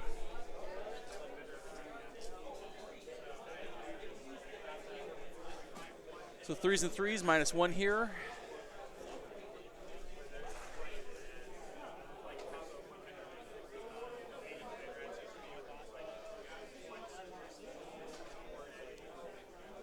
Go. Picking out the 2s and 1s. Yep, pretty good start. Or this might be. I think this is all of them going into the Archai. The rest are going to go into the Harvester. Yeah, it's what I'd do. Ooh. Not a bad result. That's a spicy meatball.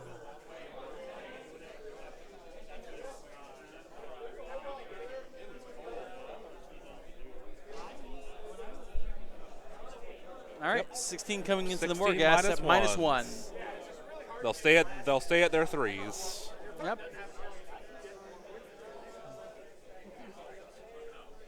Threes and 5s here. It's a good start. That's a real good start. Yeah, looks like only 5 going through. Yep. Now it's 5 at 5. So at best, 1 more Morghast goes away. No, the damage is all cleared. They're 6 wounds each. Oh, that's right. So even if he fails all of them, there's still 2 Morghasts. Ooh, only 2 damage going through. Instead of 16 wounds, 2 actually resolve. Just an example of why the Morghasts are still heavily feared in this meta. Yes, absolutely. Now we've got another group here coming into the Gothazar Harvester. I think just a couple guys. Yeah, Yep. 3 of them.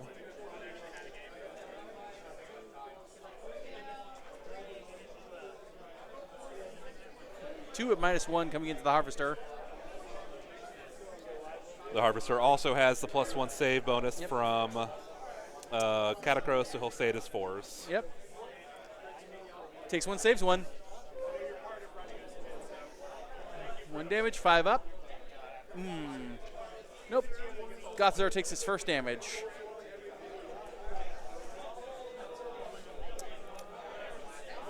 And, well, Now, that's... probably should go with the cohort. Yes, I agree.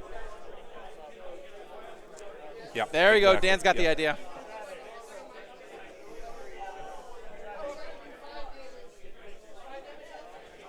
Eight attacks here into the claws. The claws being by far the least problematic of the attacks on this unit. Yes. Not particularly scary. Nope. 4s and 3s here. No special effects, so Yeah. probably going to see 2 of these resolve. No, Oh, all 3. all 3. There we All go. 3. Nicely done. But they are no rend. No rend, though, so I believe, Scar's I getting believe his Star's full on save. a 4. Yep. Saves 1, takes 2, and that kills Scar. That is a blood tithe, though. Yep. And that's another chance for Scar to come back somewhere else.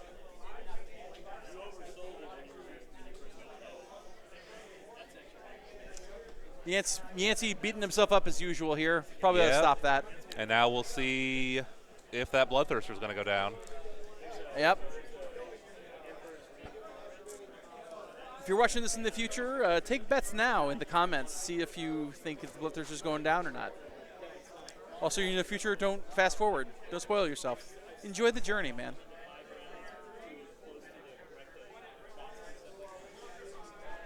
Exploding 5s here. Looks like we're on the Morghasts. Whoop, that's 3 explosions. It always hurts to sit across from someone that ends with more wounding rolls than they started with hit rolls. Yeah. 2s here.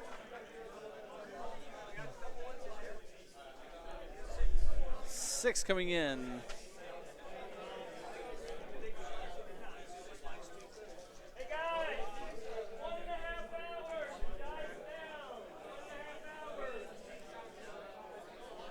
Nine damage coming into the blood. That is 9 divided by 2 is 4. 4.5. 4 harvest points going to the Harvester. And this is where we're going to start seeing the real danger of Ossiarch coming in here. Yeah. Now They're big into recycling. We assume Yancy's going to pull guys in a way that they get to do their murder rolls. Yeah, if he's definitely smart, he should. Although I think most of these guys in this unit are in combat at this point. So 4, there we go. Yep. Yep, and I believe that is in formation there. So Yep. So here come those murder Yep. rolls. 8 dice, 5 ups. Yep. 5 ups are mortals. 4 up more mortal wounds here. 3, 4, 4, yeah. 5. Excuse me, 5. 5 mortal wounds. So 5 at 5 back into the Morghasts. Which this could kill one. Yep. When And you roll like sure that, does. it does. Sure does. I believe one will go down and a wound will carry over. Yep. Huge. Huge. Y-U-G-E, huge. All right.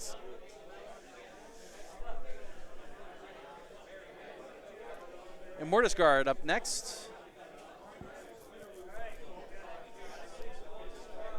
For some reason, they're deciding to make a federal case out of this. Yep, Yancy is not shockingly all-out defensing, try to keep that Bloodthirster alive. Absolutely, If as that I would recommend. Yeah, if that Bloodthirster goes down, Yancy's plans are in trouble. Yep. Could Catacross deny that? He could, yep, on a 5. All right. But it looks like it's not. they are forgetting. Yep. Critting on 6s here with the Mortis Guard. because they are Naderite weapons. They did not get the empowered version. Correct. 3s and 3s. Ooh. That's some healthy 6s.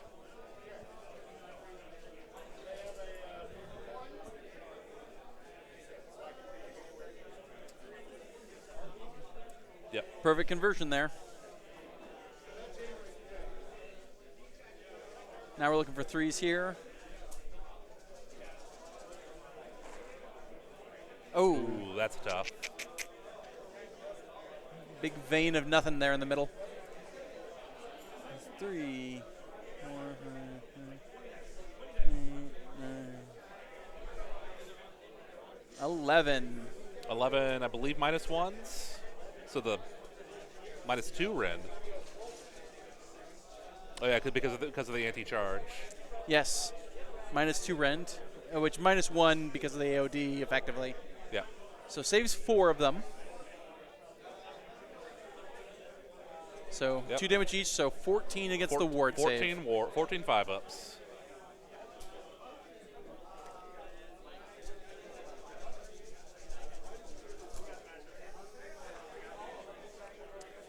That doesn't look bad. Ooh. So he's Yep. not gonna die. That takes 8. Yep. Yeah, so he has 9 damage on him now. 7 left. That's a tough job for that harvester.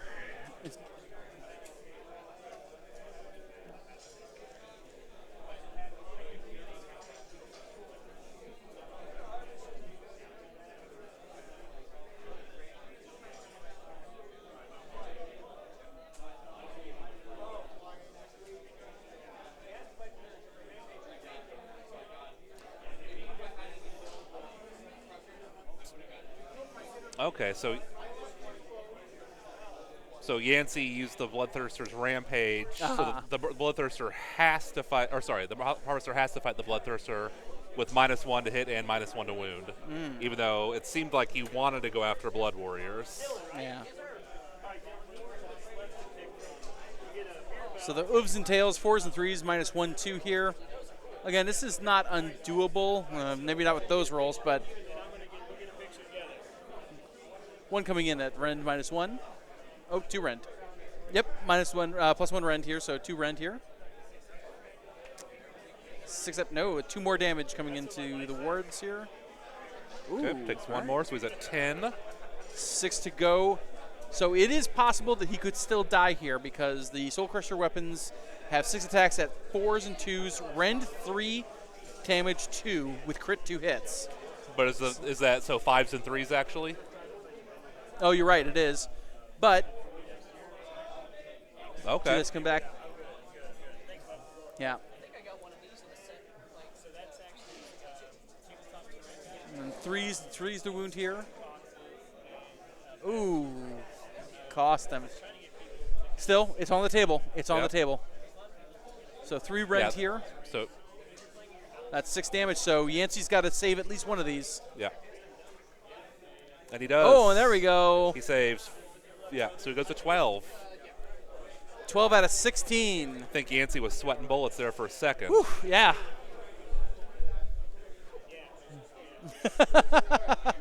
We just heard Yancy audibly sigh into his lav mic here.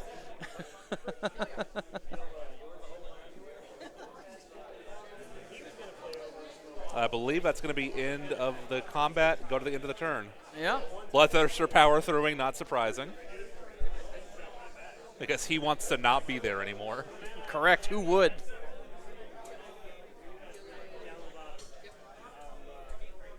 D3 damage into the harvester. Yeah, so 2 mortals under the harvester. He'll have his 6 up. It's 5 up. Yeah, I'd say it should only be in the combat phase. It's Oh, from but the, it it go- starts in the okay. combat phase, but it goes to end of turn. So Okay. Yeah, Alright, that Bloodthirster is Bloodthirster- out of there. not wanting to hang around, and I don't blame him.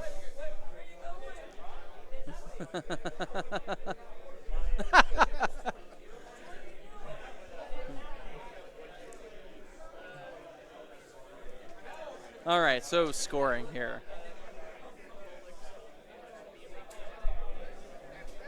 No Tactics has the primary, has one secondary, doesn't have more.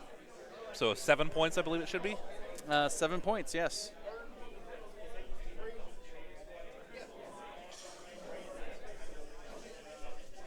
Yep. Put him to 22.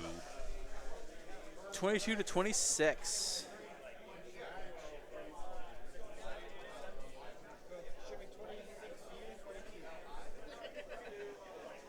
So we go into the bottom of 3 here.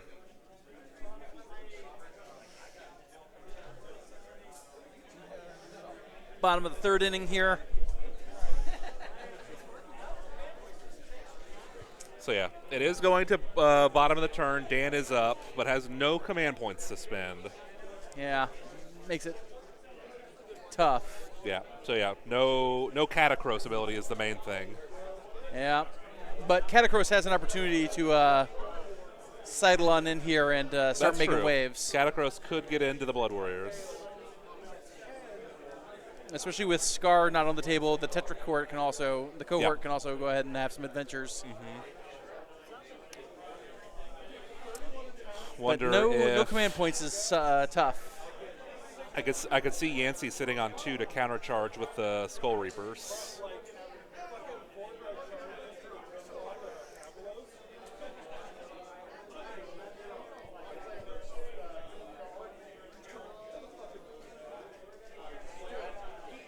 All right, so Soul Guide being cast onto Catacross. So it looks like Catacross is thinking about going in.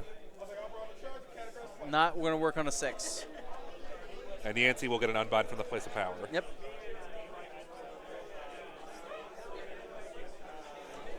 And So power Mordian Nadirite. now. That'll work on a 12. And that's going to go on Catacross. So Catacross is going to have crit 5 2 plus on crit. 5s. Ooh.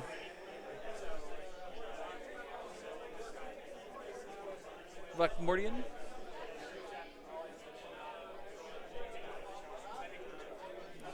Think about casting the Shrieker here. All right, so Shrieker coming for it. Coming for it not on a 5. No, not on a 6. And power Nadirite. Yep. Going to the Immortus like I thought. 8, yeah. I assume this, cast that. yeah. The last spell, Yancy has the unbind, might as well. Who cast that? Mordian, I think. I thought he just cast it on Catacross. How did he cast it again? Oh, then it was the Soul Mason. Soul Mason failed his Netherite weapon, I thought. I don't know. I don't think so. I think it's fine. Okay. I'm not going to worry about it. The players didn't catch it, so we're not going to bother. Well, Soul Mason failed the fight first spell. Oh, yes, Soul Guide, sorry. My apologies.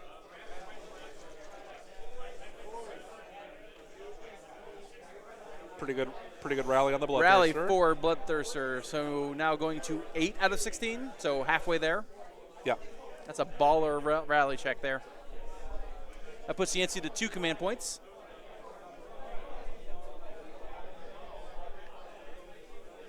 And not choosing to do magical intervention. So moving on here. Again, I think you're right. Looking for that counter charge. Yeah, he's going to be countercharging.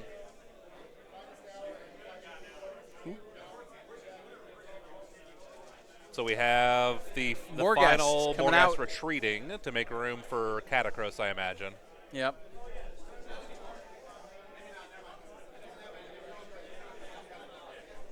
And he is Plus not 2 move. And he's not retreating charging. Yep. They'll ward one of the mortals from the retreat, so we'll take 2. So he is still alive. Yep. But and he is getting out of the way. Yep. Letting the boss handle this.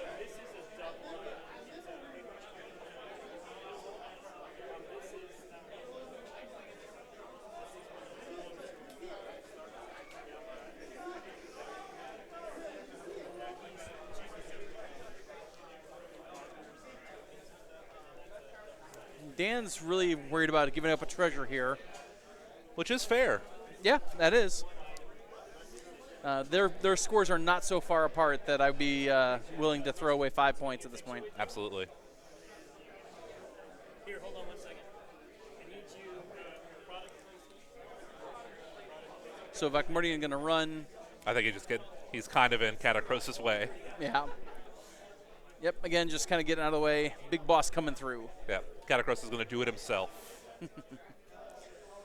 This does have a very Thanos of strutting forward Yeah. kind of energy here.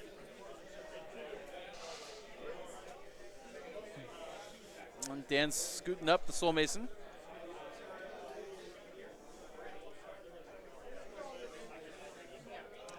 Here's Catacross strutting on up. Yeah, he is up to a 6-inch move because he went with a +2 move ability for the OBR for the phase. Just got to make sure he keeps in mind for social distancing here.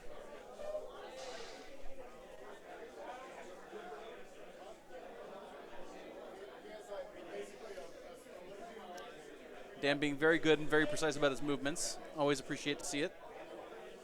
So that looks like probably a 4, maybe a 5-inch charge to get in. Maybe. Could be less. Depends on how he wants to land. Yeah.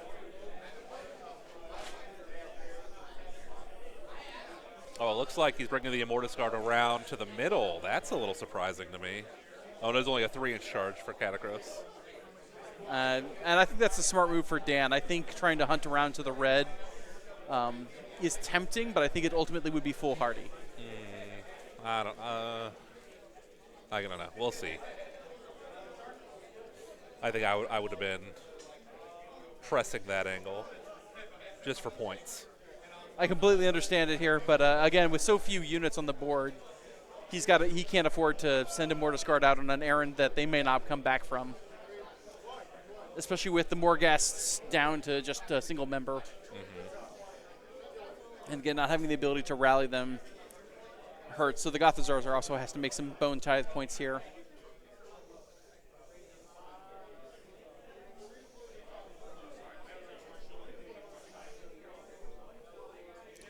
So in a movement phase. Yep, Yancy is debating a redeploy.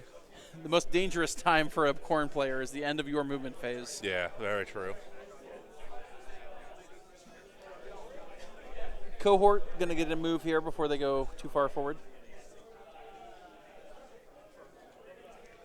I don't foresee Yancy doing a redeploy. He doesn't have anything to be super relevant to do it with. Yeah.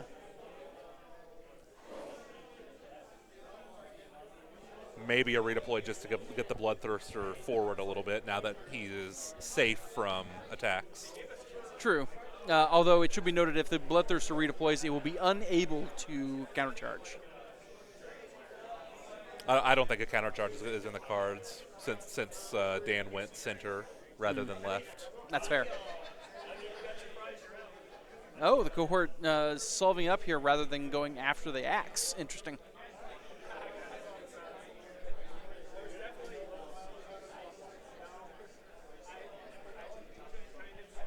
All right, so time for a redeploy. Redeploying the Skull Taker. One command point for Yancy. Yep. Moving 3 inches. He'll sit on. Oh yeah, because he wants to threaten Catacross because the Skull Taker is a hero killer. And then I assume he's going to sit on that last command point for an all-out defense for the Catacross attack. Yep. He is going +1 charge with the OBR ability for the phase. Yep. Charging. Catacross Catacross moving in 8. In. In like Flynn. Oh. Ooh, did He's going to Dan... have to... Oh, there we go, there we go. He has to angle. Luckily, he rolled high enough that he's not penalized. Yeah. If he'd rolled like the 3 or even maybe a 4, I don't think he would have made it. It would have been dicey. Immortus Guard coming on in after. Really needs this one to work. Ooh! 4's a... 5, yeah, it's a 5, though. 5's enough. Yeah. Ooh. Saw that 1 and I got nervous. Yeah. I don't know. Even with the +1, even if he rolled a 2, he still would have been in. He was right at 3. Sure, it's so critical at this point for him.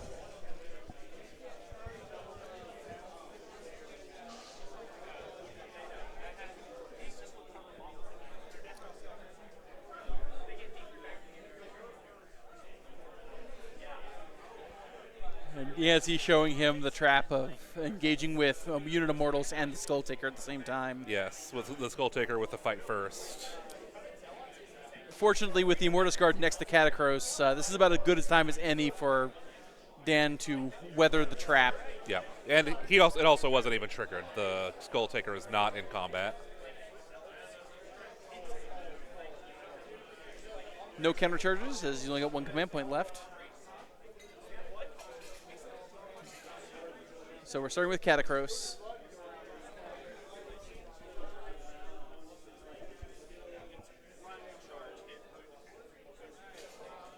Starting with the Shield Immortus.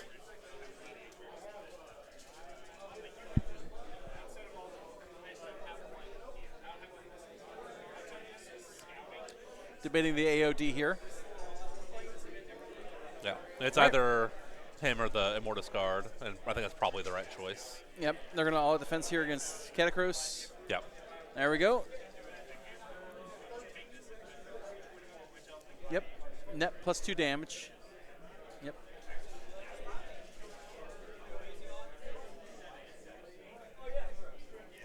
Catacross is going to try and stop that. No, He does does not. not stop the AOD.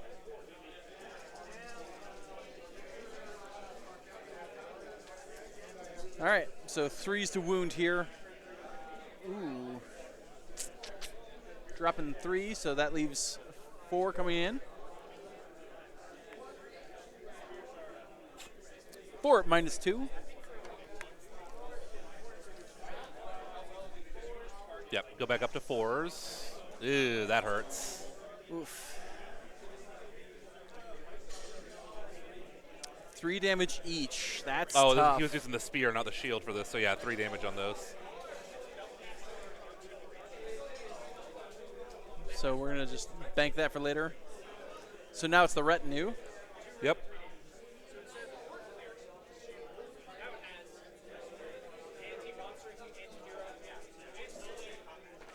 Threes and 4s. And I believe these are companion as well. Yep. Oh, maybe they aren't. I thought they were. They might still have the crit 2 hits. Oh, it's possible.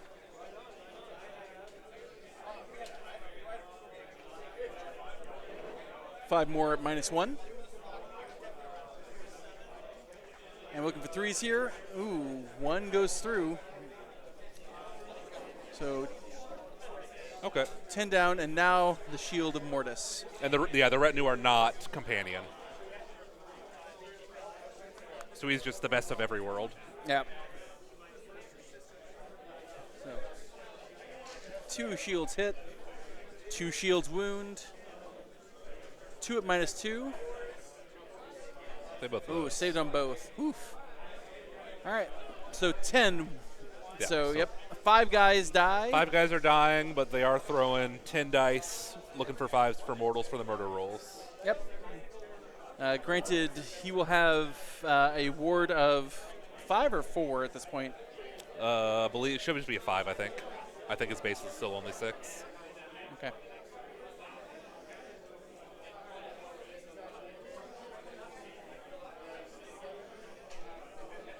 Yes. And it looks like the way Yancy was forced to pull, only 3 are going to be going in. Yep. 2 mortals coming into Catacross. Takes both of them. Yeah. Catacross takes 2 of his 20. A 10th of the way there. Practically done. Yeah, when we come to round 13 at this rate, he'll be dead.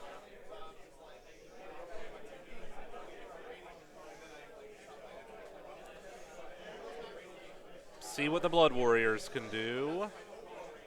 Trying to gum up the works so that I think only 3 Immortus are going to get in. Yep.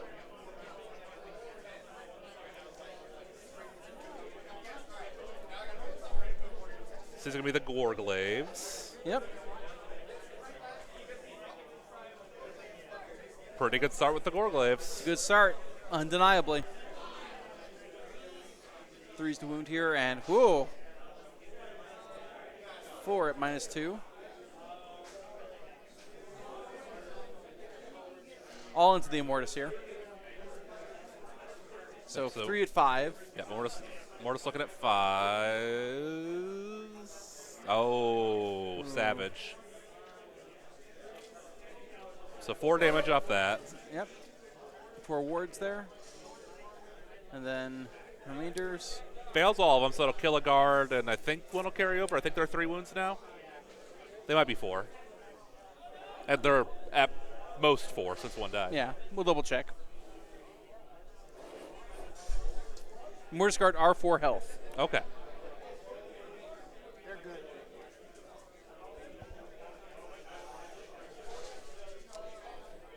All right, now the normal attacks for the Blood Warriors coming in here. That is 4s a- to hit. Slightly less auspicious start. A little rough, but Yancy's used to rolls that are a little rough here. Yeah. Composure.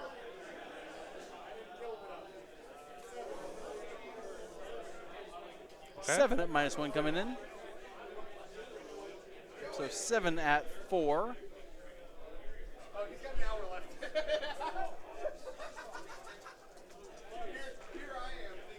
And So 3 come through. 3 more. Yeah, 3 more. Looking for 6s.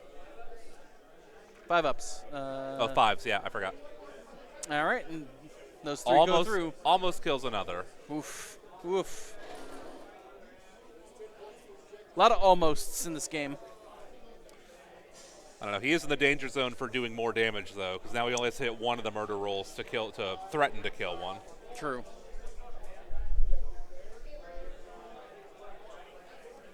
Harvester punching. Already maxed on its points, so it'll definitely bring some stuff back. Oh yeah.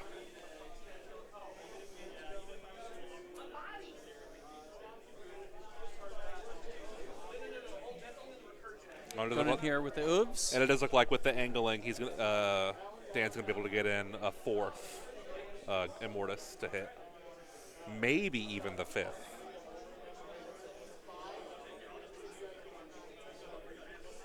Threes here. Oh, yeah, there we go. 1 hit.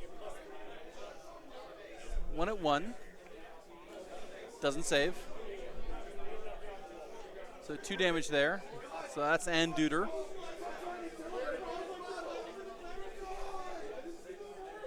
Now 6 attacks, crit 2 hits.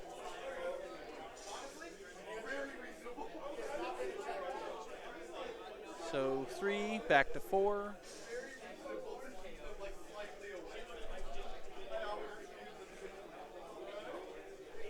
Three coming in. And these are the 3 rend ones, I think. Yeah. Oh, 2. Rend 2. Fails all of them. 2 damage each, so that's 3 more guys. That's Yep. 4 dudes down on this unit, just from the Harvester. So 8 murder rolls coming in. Yep. Only 3 are actually reaching, though. So 5 ups here for mortal wounds back into the Harvester. Only 1.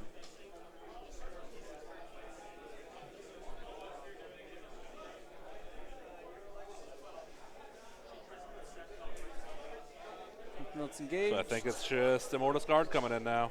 Yep. They could clear up those Blood Warriors. Which, while not ideal, it does help Dan out a bit. Because now it's fewer and fewer resources here for Yeah. Yancy. But absolutely. at the end of round 3 here, we're starting to run out of time for Dan to really start pulling ahead and making moves. But, you know, it's Ossiarch Bonereapers. Slow and steady can win the race for them. Absolutely.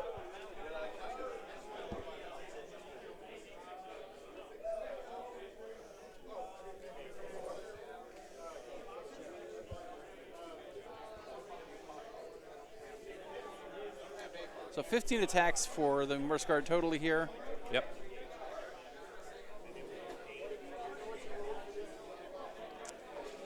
And exploding, of course, here. So hits on crit on 5s here. 3 3s. I believe 1 rend, 2 damage. Yep. Ooh, there's some 5s and 6s. Yep. But there are a lot of 1s and 2s.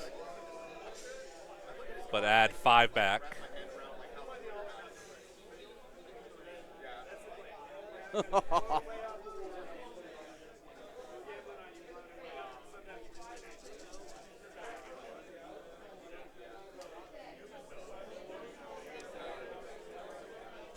Still really good. Yep. 8 at Rend 1. Put him up to 4s. Okay. So 3 more guys. he'll kill 3 guys. Will not wipe the unit. Yep, the unit is still there. And that'll be 3 murder rolls back. Yep. So 6 dice back, looking for 5s and 6s. And importantly, I think keeps all of it still tied up. Mm-hmm. And Dan does not have the command point for a power through to get out of combat. Yeah.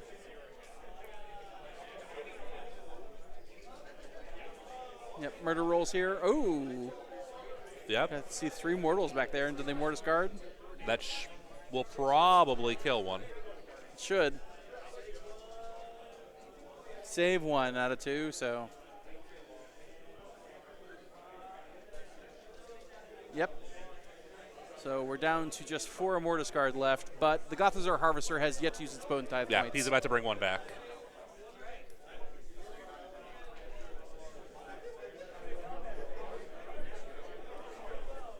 Yep. So Yep. Oh, he's recreating an Archai.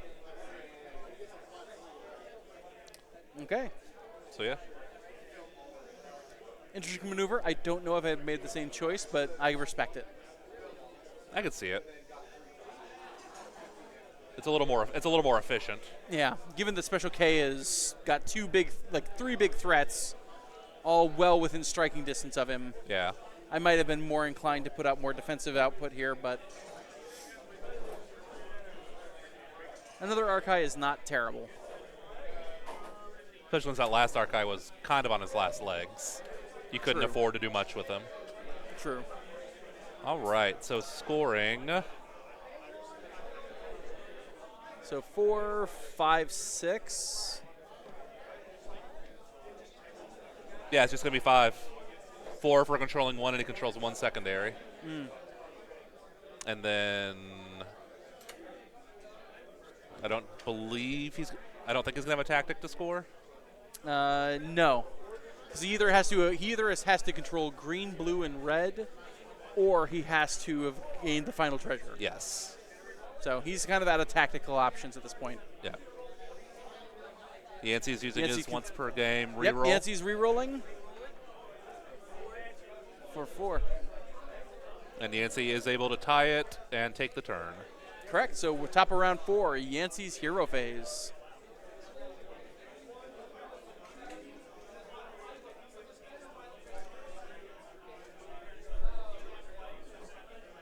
So red is now primary. Yep.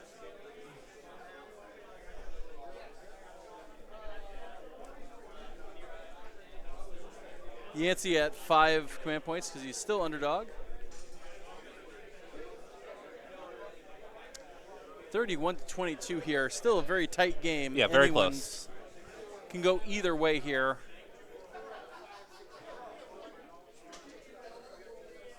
Especially if Yancy can pull off another good rally roll on the Bloodthirster like he did. Absolutely. All right, so we got a prayer coming in here. Laurent once again butting in here. I'm not sure how many people Yancy has to play.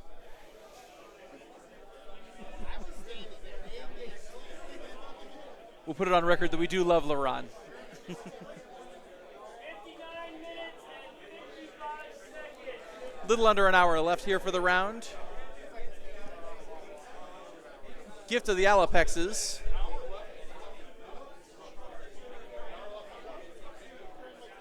D3 mortals for every time you don't use a move, charge, or fight ability. Until Yancy's next turn here. And prayer goes off on a 3 because of the altar. So yes. anything that's not a move, run, or fight will cause Katakros D3 mortals. Yeah.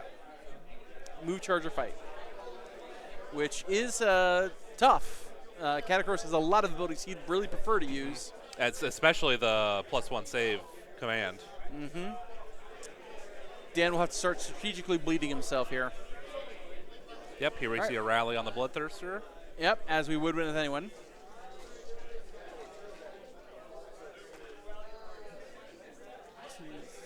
So 3 on the Bloodthirster, and I believe Dan is going to be rallying the Morghast. Brings him back to 11 wounds. Yeah, so it should be. Yep, so only 5 wounds suffered. And he looks like he's going to full heal a Morghast. Whew.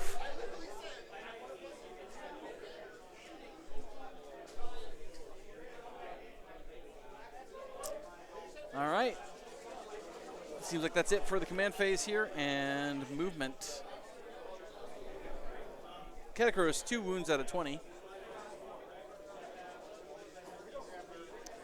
With a Skull Taker and a Bloodthirster and Wrathmongers, like just straight up, or excuse me, Skull Takers, just looking at him drooling. Yeah, that Skull Taker wants to fight Katakros. It might not be the best move, but he wants to.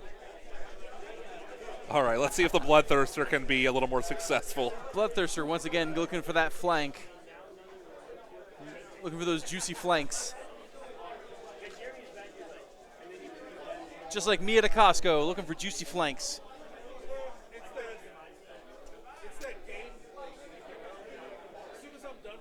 Skull Taker's tiptoeing on in. And let's Scooching see on over. I assume these Wrathmongers are going to come up the middle also. Those Wrathmongers or Skull Reapers? Skull Reapers, Skull Reapers. Yeah, I get them confused a lot. I think they're the same kit, actually. They might not be. I think they might be like two halves of the same kit. Yeah. All right. Whoa.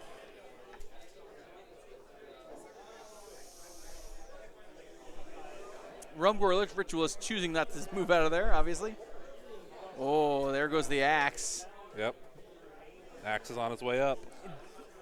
Yancy daring fate, saying he can't fail the charge twice, surely.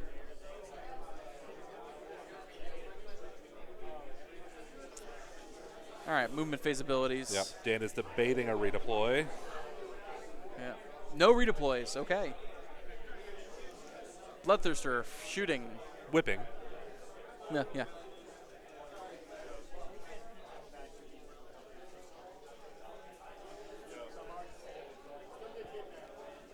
Crack that whip.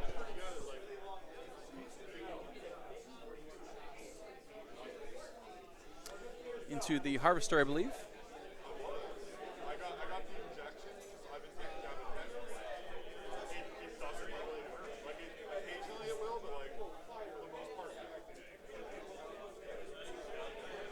Two -1 into the Harvester. 5 up save here. Save one, take one. D3 wounds. For 3. And it is worth noting, since Dan was out of command points on his last turn, he does not have Katakros' armor buff up. So this, if Yancy's going to have a chance to really crack the OBR nut, this is it. Yeah.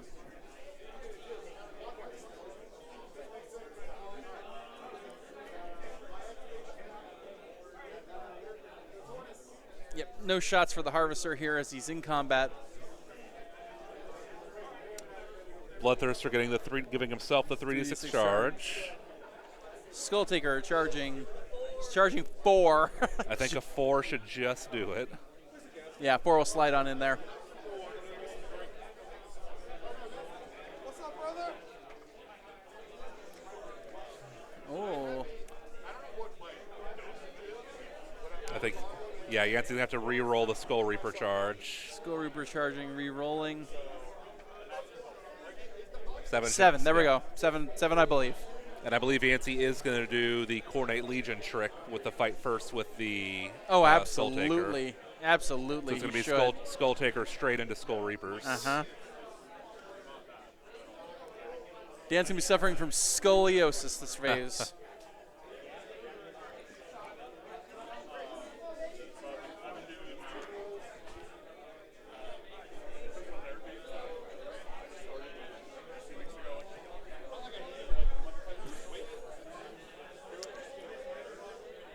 Looks like he's going to do everything he can to kill Catacross and some Immortus this turn, which is not a bad plan. Yep.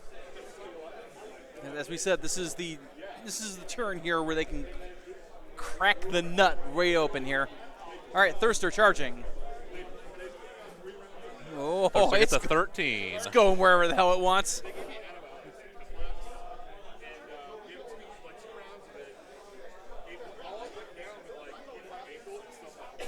Yeah, he can get him smack dab in the problem if he wants.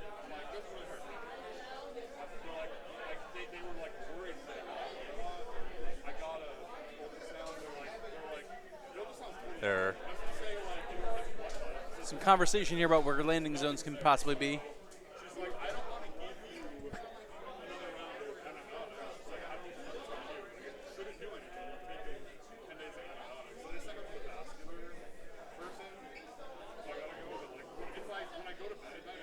So there we go here. We've got to shuffle some tokens around here, but more than happy to. Bloodthirster is jumping over. Pincering in there. Dan needs a miracle here to survive this fight phase, I think. Well, yeah, so he has Bloodthirster has 11 wounds. Catacross, I think, has 17 wounds left. 18. 18. Axe has to charge, yeah. Axe finally gets in.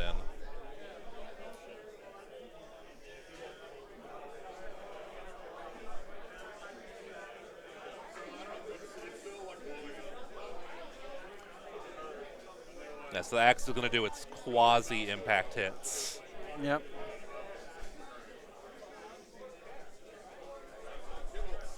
We're doing a bad D3. 2 mortals into the cohort.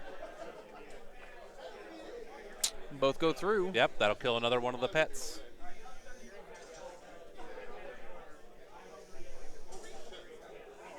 Yep. Everybody is engaged.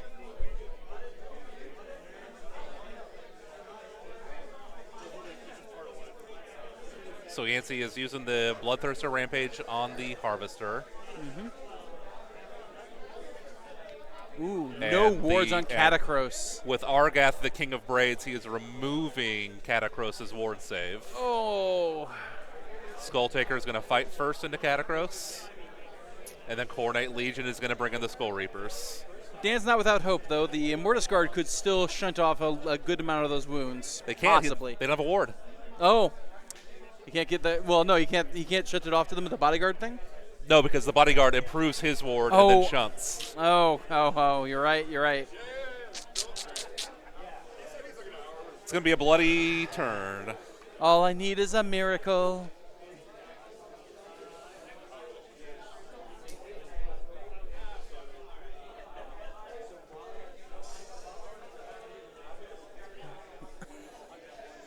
Yancy saying a little prayer here to either of the George Bushes, one of them, I can't remember which.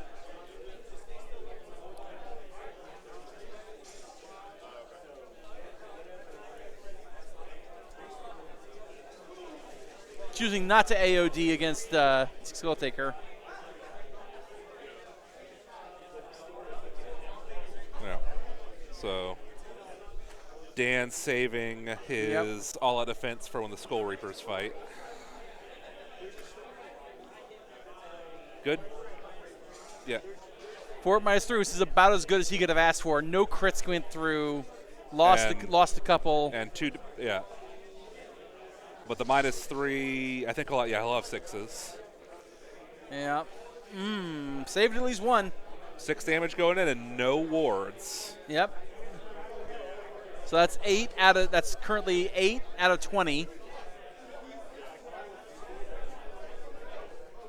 And the Skull Reapers are getting ready to go. Yep, here they come. Yep. Catacross is starting to quiver a little bit.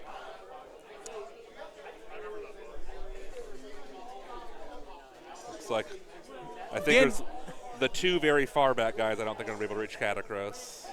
Dan doesn't have a chair, but I'd imagine if he was sitting right now, he'd be stuck to it. His butthole's going to pucker so bad.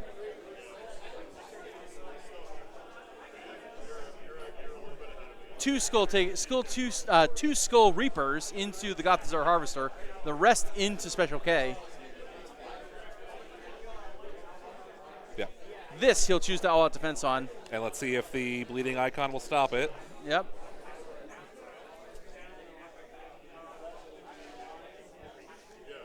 Just making sure measurements are good.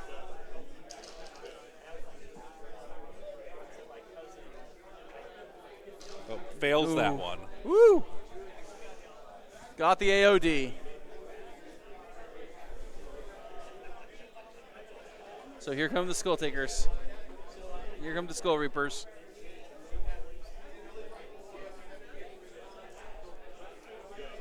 $32 dice. Yep.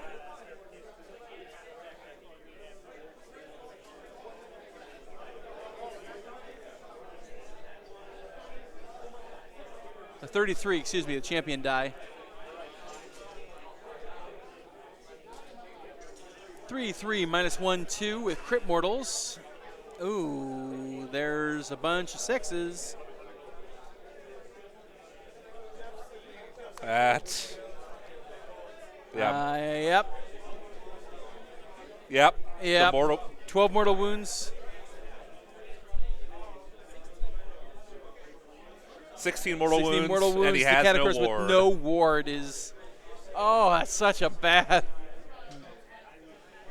Oh, and that is a treasure token for Yancy on top of it. Yep.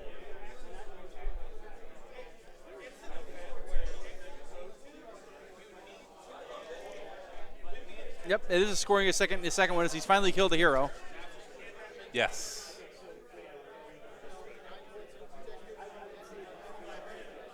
Four mortals into the harvester here.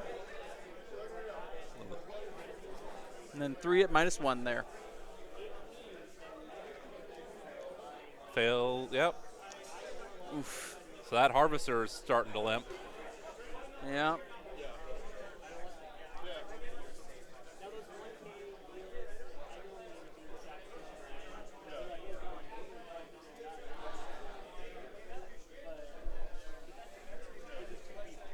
Quick question on one of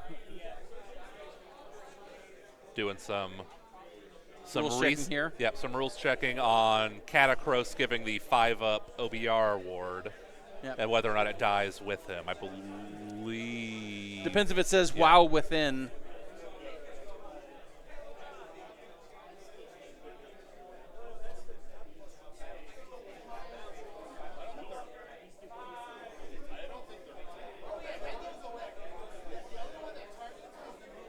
Yeah, it looks like we're coming to a consensus that the ward does go away.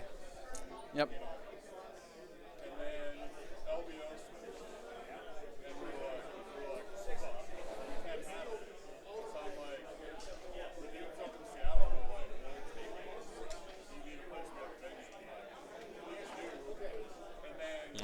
Did pretty well on his 6s. There we go.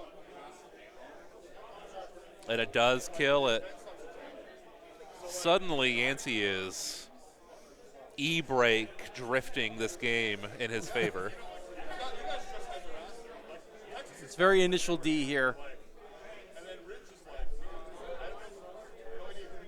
Oof. Yep, those are both strike first in tandems. Yep. So now the Bloodthirster has to decide whether it's going to hit Archai Morghast or the Immortus.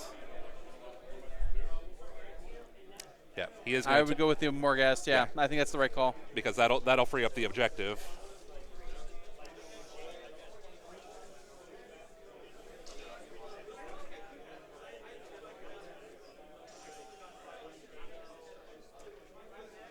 There we go. Yeah, so they're on a 5-up for these 4. Oh! Oh! Wow!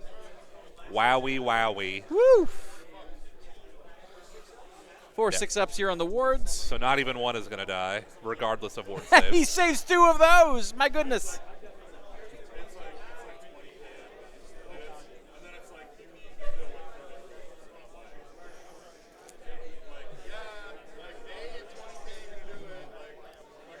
So let's see.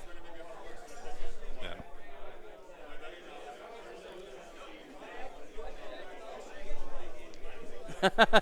Dan finally getting a chance to participate in this round. So let's see. So Theoretically, it should be the cohort should attack. I think he's got 6 blood tithe at this point, so. He's 2 away from resurrecting a bloodthirster. Right. So even if he managed to take out that bloodthirster, it's not long in this world until that thing's probably coming back out again. I still think that means it's still worthwhile to take it out, but. Yeah, you have to. So he is going with the Morghasts. Yep.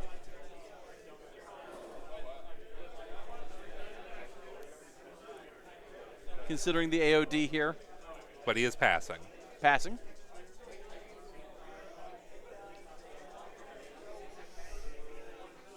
All defense now changed so they can target 1 attack. Yes. Yep.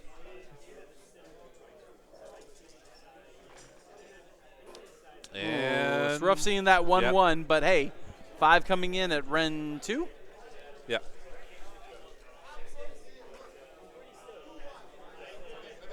Yeah, 12 damage incoming. So he's got to make some wards. Yep. He has to make at least 1. Odds seem real good. Oh yeah. There we go. There's at least 3 or 4 there. So I believe the Bloodthirster is going to have 3 wounds left now. Yeah, which means it's the Mortis Guard up to them. Which is then a struggle because you kind of want the Immortus Guard to go into the Skull Reapers. Yeah.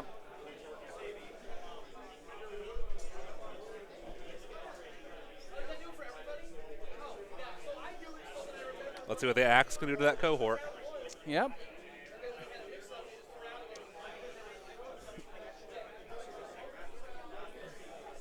Oh, no, he's going into the Soul Mason. Okay. I respect that. Yeah. It's probably easier to kill. Not when you roll like that, though. Oof. Khorne's Axe is not very wrathful today. Khorne's pretty fickle with Yancy today.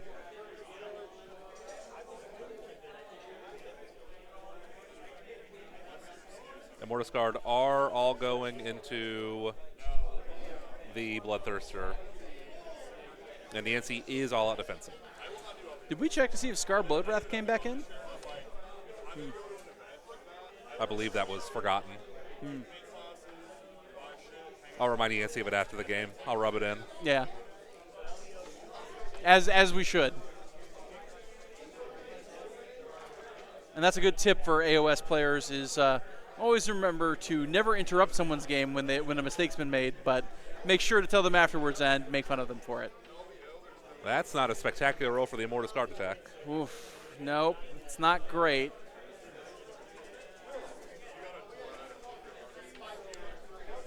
Oh. And oh! 4 1s. 4-1 Ren, so we stay in at force. Oh, God. The Bloodthirster is living. Yep. Oh, my God. Wow. The Yancy can't be upset about that. Khorne doesn't like him often, but apparently he'll come in clutch. Yep, and he has a couple of, I think, one or two of the, just one of the Blood Warriors remaining. And it is a Gorglaive guy, so it is a good one. Yep. Yep. 2 at 2 rend, 2 damage. Yeah. Saves on 5s. Ooh. No. 4 damage on 6s. 4 on 6. Nothing. That just straight lifts one of the Immortus. Yep. Oh, goodness. That's just so hard to see. Oh, how the turntables have turned. Yep. Much like a terrible wedding DJ, the tables have turned in turntables. Yeah, Vokmorchin's going in. Also, a bridesmaid is vomited somewhere.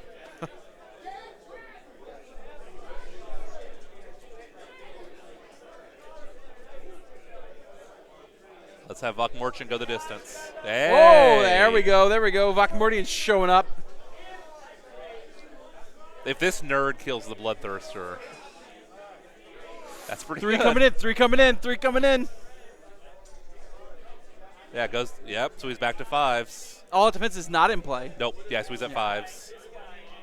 4 damage. 4 damage. He has to make several of these. He makes none of them. Vokmortian kills the Bloodthirster. Can you believe it? But that is a Blood Tithe. Talk about a nerd rage moment here. Yes, and Yancy does confirm he's at 7 Blood Tithes, so 1 more, and he brings back a Bloodthirster. That was unfortunately inevitable. I don't think they could have avoided that. Yeah. Everything is a singular except for this one right here. This is tabletop terrain, guys. Really cool, guys. It's like a coordinated terrain. Now we're seeing if we can get rid of the racks the old-fashioned way here. Yep. This right here is a pretty cool calendar ass to start from. These are some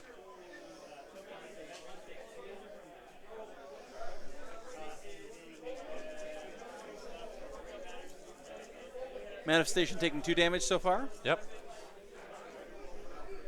get a choice, we'll get a picture for you, and then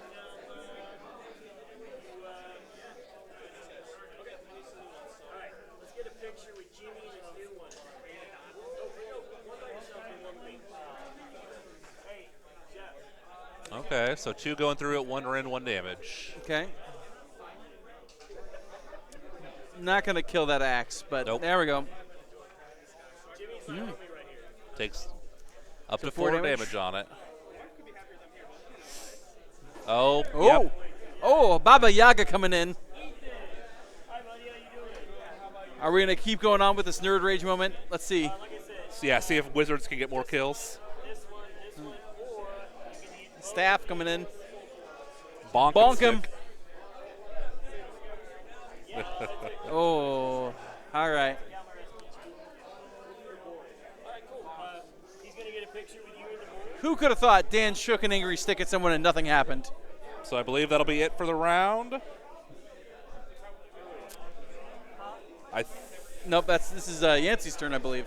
For the turn, yeah, sorry. Yeah. So this is top of the round. So I think he's gonna Yep. have. I think he's gonna have a 17-point turn. Yeah. So yeah, 7 off objectives, And then yeah, 17 to Yancey. yep, That is 39 to 31 now. yep, big turn. Whew, what a big swing.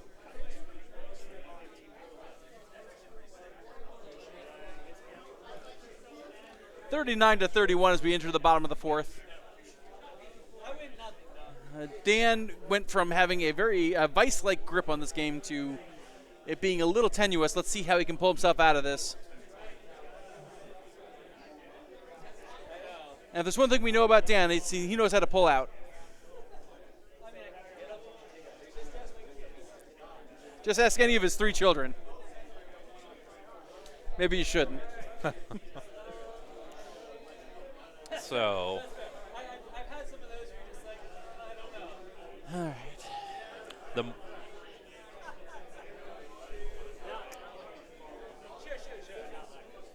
the Morghast are gonna have to go into double time, I think. Yeah. All right, some spell casting here. Yeah, so what we're gonna do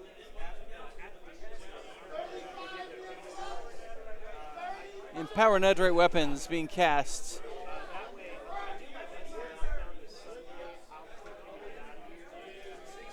On a 6.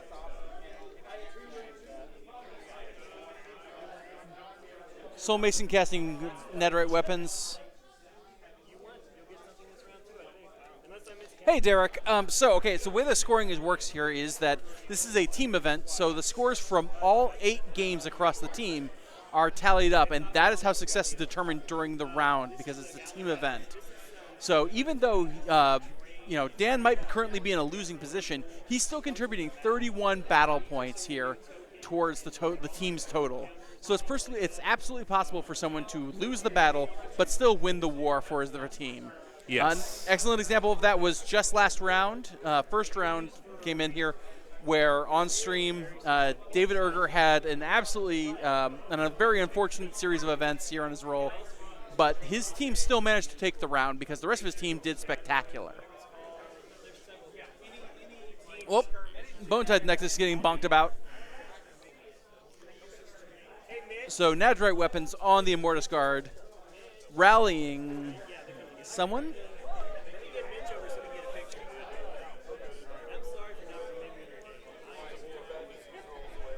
Yep. That was a Bone Storm, I believe. Yep, the Shard Storm. Shard Storm. 6 mortal wounds into the Skull Reapers. That's a good one. And Yancy did fail his 5-up shrug. Oof. As the French would say, le ouf. Yeah.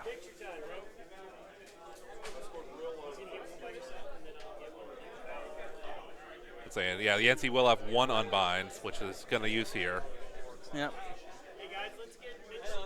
No. You know he's So Nadrite's on the Morghast as well.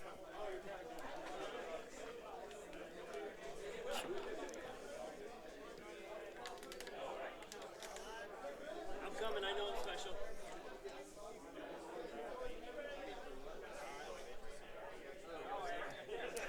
Dan's making sure he's got his next spell here. While we're doing that here, we want to shout out to one of our sponsors, Goblin Hobbies. Goblin Hobbies are from the makers of Goobertown as well as eBay Miniature Rescues. They've got a new product here where they have nail press-on art, but made for miniatures, so you can have nicely done freehanded art. But you just stamp it right on there. You should check it out at goblinhobbies.com. The Nightmare Shrieker, or the Nightmare Predator. Nightmare Predator coming out, maybe, on a 7. Outside of 9 of enemy models, including manifestations now.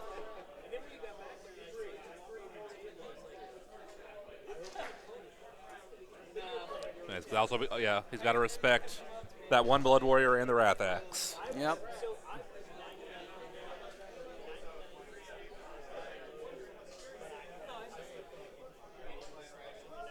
Derek, not quite sure what you mean for individual scores. Currently, Yancy is up 39-31. Going into the bottom of 4, which is Dan. And this is the new season here that just released real recently here, Derek. So the scoring has changed here a lot in these scenarios and in the season here. So it is possible to have 20-point swings in an individual turn. So scoring just basically has gone up a lot since last season in AOS. So that might explain a lot of the confusion. Oh, there too. I know what he's asking about. It's because they're using differential scoring in BCP. Okay, gotcha. Yep. So my apologies, Derek. So the way differential scoring works is there's a ranking of how close or far away the points are. So if you were to score 50 points and your opponent were to score 0, for example, I don't know the exact range. You would hypothetically score 20 points and your opponent would score 0 for points for the round. It is largely independent of the point totals for the game. It has to do with the difference between how many points you score and how many points your opponent scores. Gotcha. Yep. Okay. I apologize for the confusion, Derek. Morghast moving over to take the primary. That's a really good move here for Dan. Yes. And so it's a 20-point range, so if the winner were to score 16 points on the differential, their opponent would score 4. The total between the two will always add up to 20. Throckmorton here to try and back up the Morghast.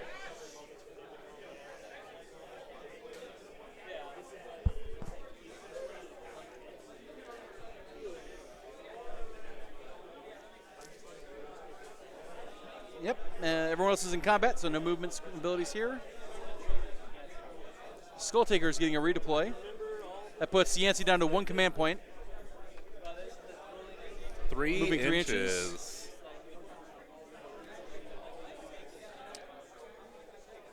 Yes, so Yancy's going to redeploy up 3 and then have the Murder Lust to get into combat with the hero, which will let him do the strike first, fight in tandem ability again. Classic redeploy Murder Lust move here. Yes.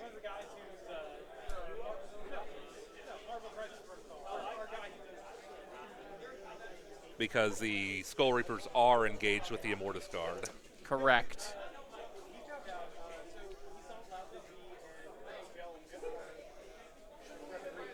Yancy just double checking his range math here. Yes, because you have to be wholly within 12 to do the fight in tandem for Khorne Legions. Correct.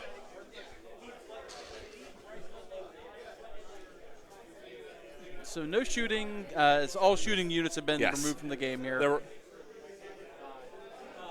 Yeah, so Derek, that's what the differential is. So for a 20-0, that'd be a very one-sided victory to one person. If it was a closer game, for example, say, and again, this is just an example, I don't have the exact range in front of me, but if you won by like 10 battle points, it might be like you would get 12 points and your opponent would get 8. But a 20-0 is a really one-sided win where you just completely outclass your opponent. No problem. Appreciate the question. I apologize for our confusion getting there.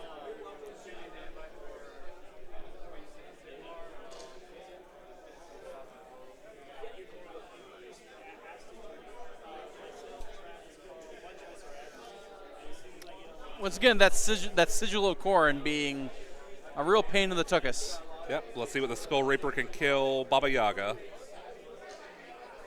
2 mortals to start off. Yep. 3 at -3 on Which top. I think is going to go straight through. Whew. So, yeah, 8 damage. 8 damage. And now it's down to wards. 5 up ward. Oh. That's some good ward There we go. rolls. 1, 2, 3, 4, 5. 6 health. So he's alive at 1. Baba Yaga still lives. While Yancy is figuring out his fight in tandem, I do want to point out, so he brought the Morghast down. They aren't fighting this round, but they are taking the primary, which is going to help Dan swing the score around his way a little bit more. Correct. Scoring that primary here is worth 2 points. So I mean that's not nothing. And points win games. That's true. Killing models does not. Except when it does. But yes.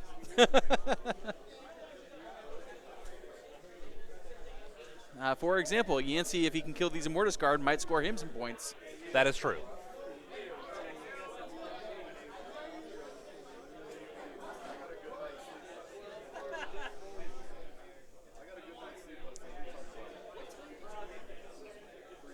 All that defense from the Immortus Guard. Putting Dan at 1 command point left.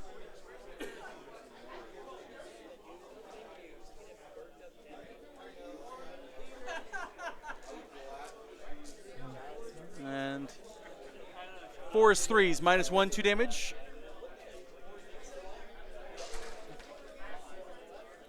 Get a couple of those in there. All right.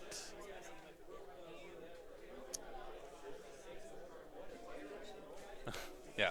Only 6 mortals. Only.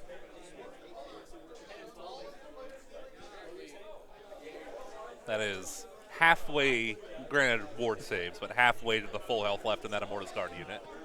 Only in this matchup could you actually complain about 6 mortals. Yeah. Really good conversion, though. Yeah. Nice marooned roll. All right. 10 at -1 coming in here. 10 coming in at 3 up. As Immortus Guard are one of the few 2-up tanky units in the game. Yep. And Ooh. Yep. So 10 total damage. against ward saves. This will not wipe the unit, but it could cripple it. Yeah. Without the Gothazar Harvest, there are very few ways to heal models. Oh. Take. So that kills 6, 1.5. that'll kill 1.5. Bon Jovi-ing that unit is not ideal, but you'll take it.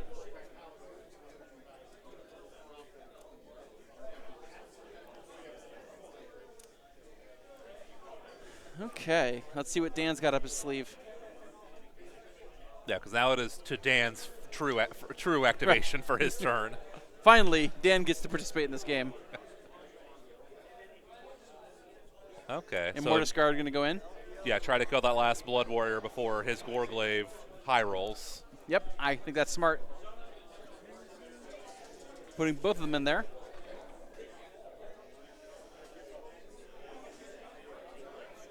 Two out, and Nadorite weapons, put 2 back in.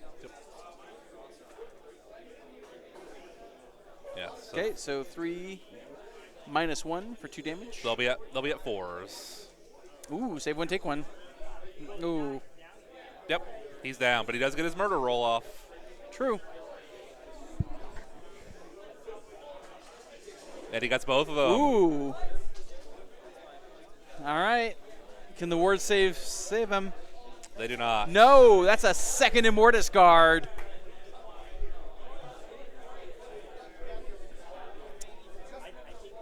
Oh. All right. Yancy going to try and axe the cohort a question again. No, he's going to try to go after the hero. Classically, not good at axing questions. No. Yeah, the cohort is not much of a threat right now. But neither's the axe, so. No.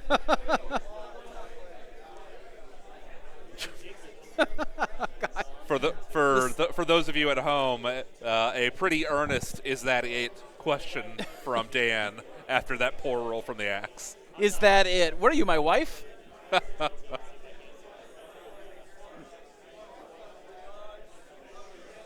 All right, the dog and pony show here from the cohort. Which I believe is going to be the last combat. Yeah. Baba Yaga will get to kick something. We have some nominal attacks from the Baba Yaga.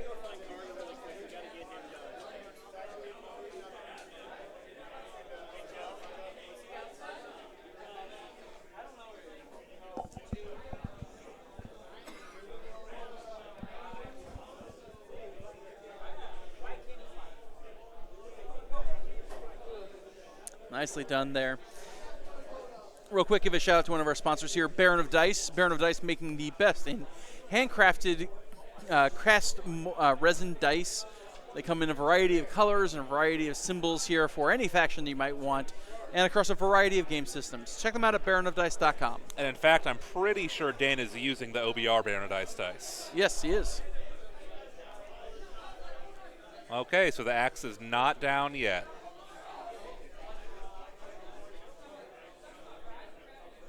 All right. Granted, it would be roughly as effective if it wasn't on the table than it is being on the table. True. All right, Baba Yaga chicken legs coming in.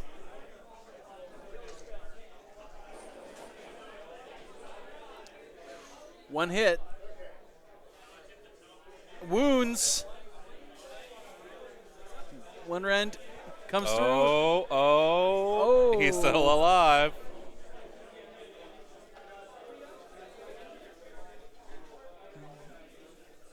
Crit 2 hits there. 2 at -1. Okay. Taking both. D3 damage, so that's 4 coming in. Okay. Axe down. Oh. The time for asking questions is over. The time for demanding answers is now. That's not true. It did not do nothing. It held up that cohort for a long time.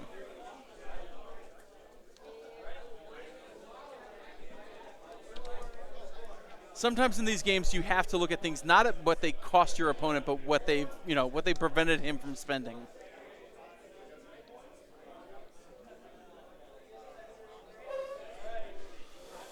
So Dan is calculating his points for the turn. Yep, Dan's wrapping it up here. Still hasn't gotten his last things, but round 5. Ooh, a 2 versus 4. Does Dan dare double? Does Dan dare double?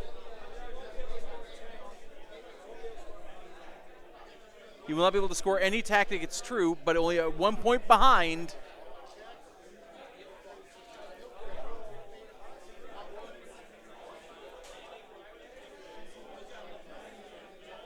Priority target now moves to purple here at the ultimate round of the game here.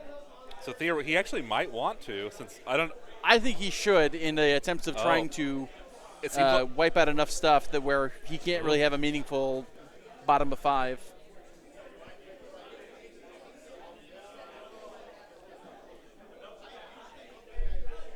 So Dan is not taking it. He's not taking it here, so he is the underdog at 5 CP, and it is now Yancy's hero phase.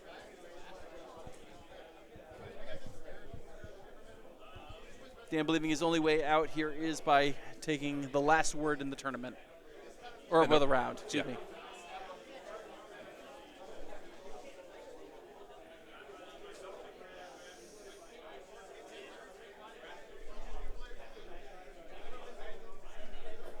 all right, Yancy is into his hero phase.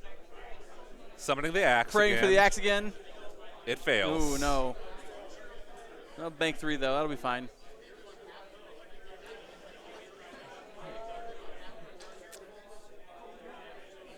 Yep. Yeah, Dan is going to use his command point advantage to cast a spell.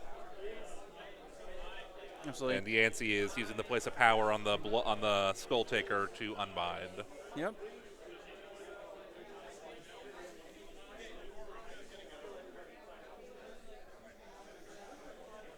Seven blood tithe points, so any unit that dies at this point is allowing Bloodthirster to come in.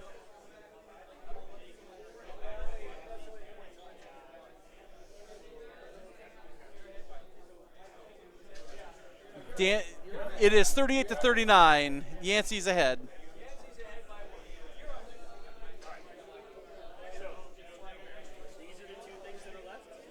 So magical intervention that brings Dan down to 4 CP. Casting Shard Storm back into the Skull Reapers. And I do think they will still have the potential shrug on a 5. Yeah. That is a little risky because that'll put Yancy into summon Bloodthirster range. True. Hey, Mitch. Let's go over here. Mitch, we can come to you. But he failed. Ooh.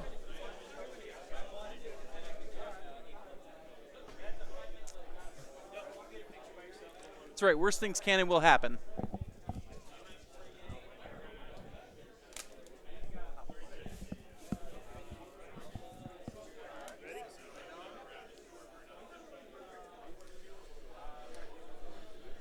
All right, movement phase here So for Yancy's final round here. Yes, for Yancy's last turn, he definitely wants to kill Vokmortian.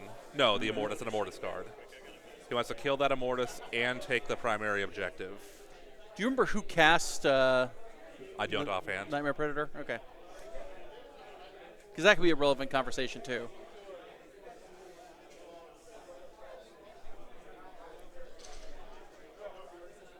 Redeploy 5 inches on the Morghast. Yep. Ooh, here he comes.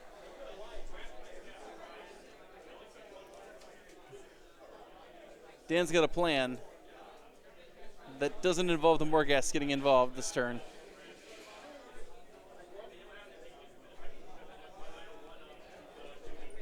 Yep. Nope. No shooting. Yep. Okay, no charges. No counter charges.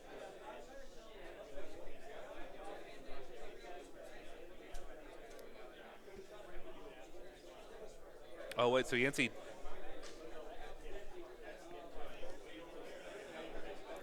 Yancy doesn't need to charge anything. But he's not going to take the primary now. Yeah.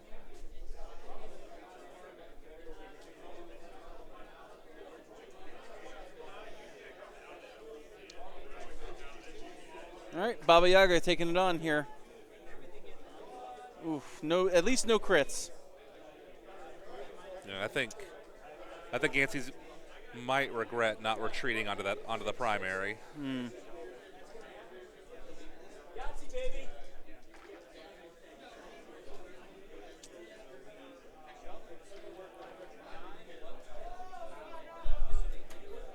Yes. So yeah. 9 blood ties. So now is the time of the bloodthirsters. Because when the Skull Taker kills a hero, he gets an extra. Correct. Can you bring a bloodthirster out on your opponent's movement turn? Let's see. Yep, and Yancy is getting punished for eyeballing and not pre-measuring because he cannot pile the Skull Reapers onto the objective. Oof. Rough times.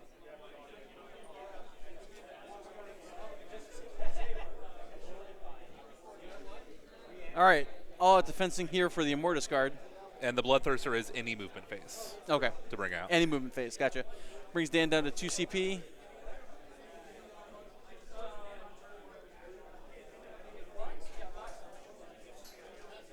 Okay, so Vokmordian has one who's summoned the Predator, which means the Predator will still be in play. Yes.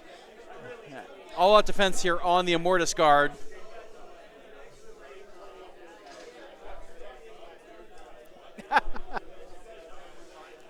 And Dan's summation of the game is, I was winning and now I'm not, which is a great way to sum up this game. Incredibly tight, though. Very tight, very swingy. Yeah. It's going to come down to just the last couple things here. Yeah.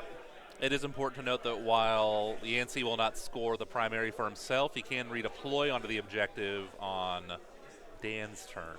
Correct. Which would deny Dan the primary. So it's kind of like scoring that.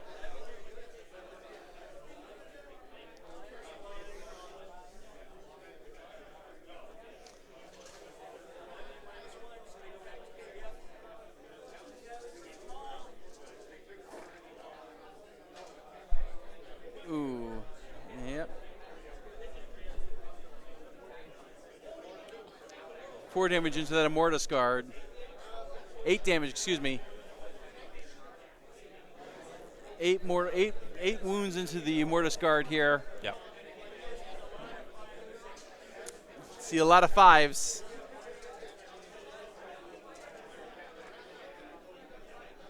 It's a good effort, but it's a good number, but not enough. Yep, that is in fact 4. That's exactly what he needed to die. And another treasure token for Yancy. So looking at points, I believe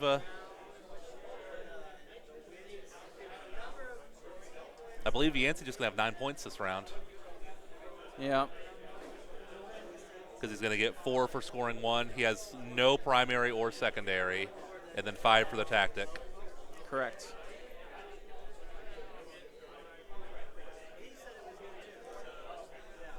Nine points. Yep. 4 plus 5. Yep. 999. Yep. 9 points for Yancy. So Yancy's going to be at 48. So Dan has to score 11 points on his turn to win. Correct.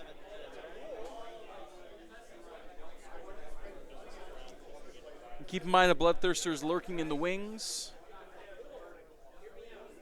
Almost certainly. Let's see what the hero phase does for Dan. 2 casts, 2 command points, and a lot of chutzpah. Empower Nadroid into the Morghast. Ooh, That's works a on a 12.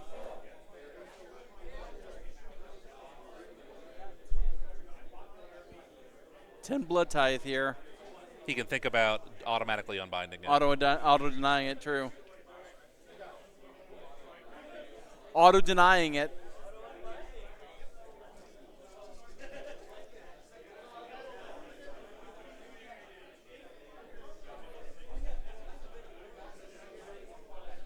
So yeah, so Yancy does still have, it only costs 2 to automatically unbind with blood ties. So he does still have 8 left to summon a Bloodthirster if he wants to. Bloodthirster's still in the danger zone.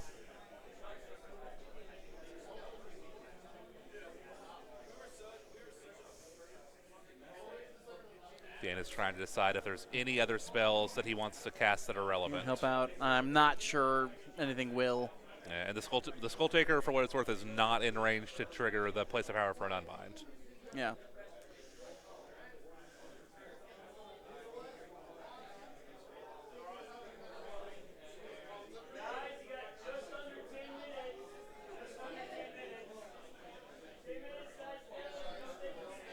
Shard Storm. Goes off on a 7, and I believe Yancy is out of range of the shrug. Oh, maybe he... that's a long 18. I think he's out, yeah. Nobody's got it. Oh, gosh. He ignores it.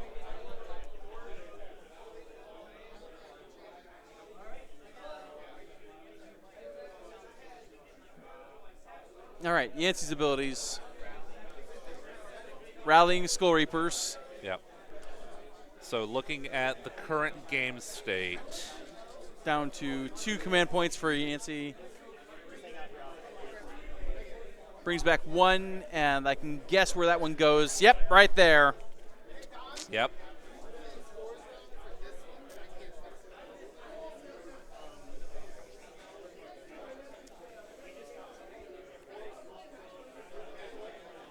So Dan's going to have to try to bring those Morghast up. But Taking the +2 to move ability here. As a relentless discipline ability. I don't know. Oh, he's going after the. He's going after He goes the. to the tactic. Yeah. And perhaps the final treasure, too.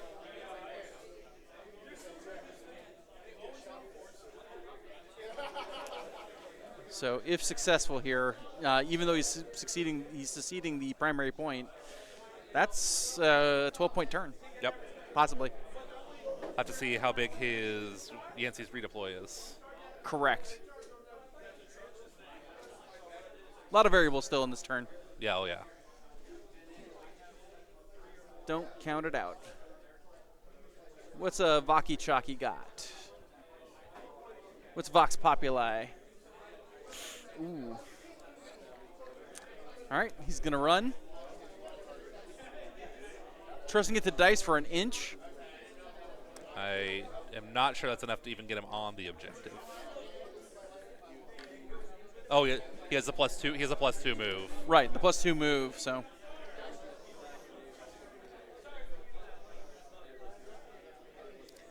Nine inches, I believe. Yeah, 8 inches, excuse me. Yeah, base 5. 5 plus 3. I'm pretty sure he's 5.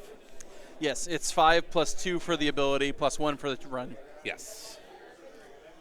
Most mathematicians will agree that that's 8.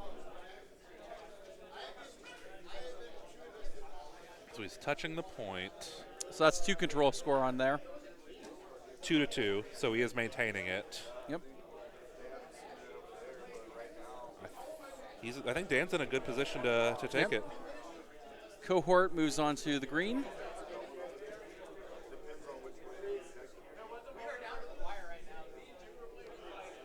Okay, moving out here. Nope. Okay, Nightmare Predator moving Vokmordian as an additional threat of trying to murder lust your way into this. That is all movement. Redeploys.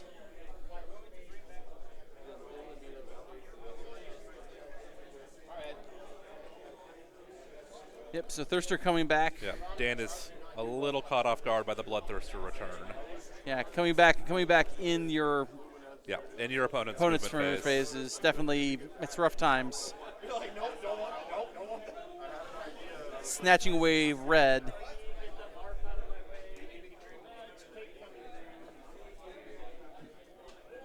Redeploying down to 1 command point left for Yancy. Moving them a big 6.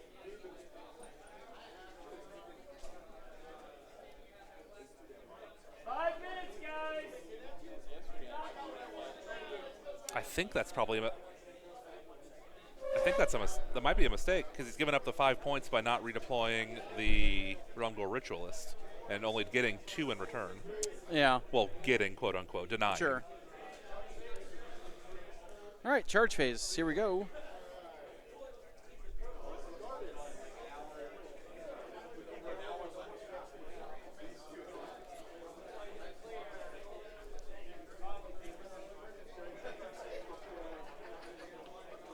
No, it's going to become a tie. It's going to become a tie, I think. I think he's only going to score 10 points this turn. 7-inch charge here for the Morghasts.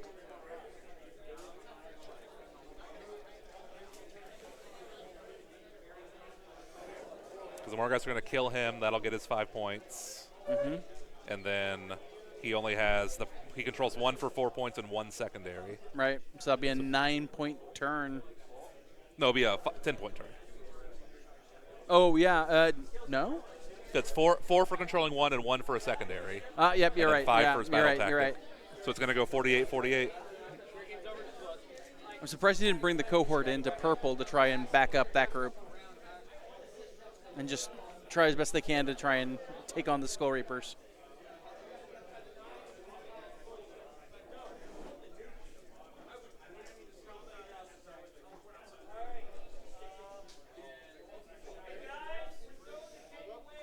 All right, that's all the charges. All right, we're starting with the Morghasts versus the Realmgore Ritualists. This is definitely for the lion's share of the points. Yes. All out defensing the Realmgore Ritualist.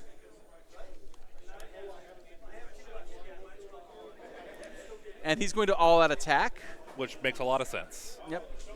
Yancy can try to deny it. And he's trying. He does not. No.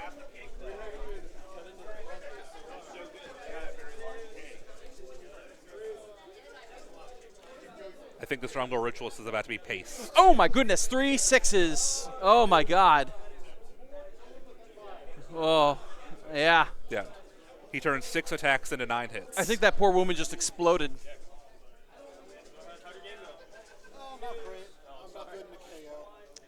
Removing 1. Oh, that's a lot of dice. 8 at -2 into the Realmgore Ritualist, who's AOD'd. Yeah, he's on Sixes here. sixes. Oh, goodness.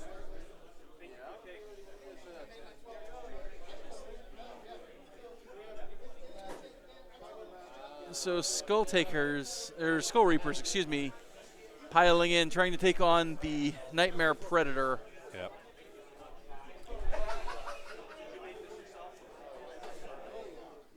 I do think this is mostly meaningless as far as overall points go.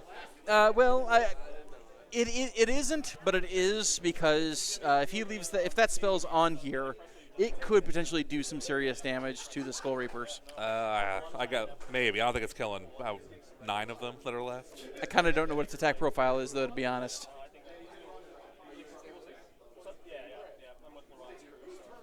I do still think him going after the primary instead of redeploying the Realmgore Ritualist away is going to cost him the full win. Yeah.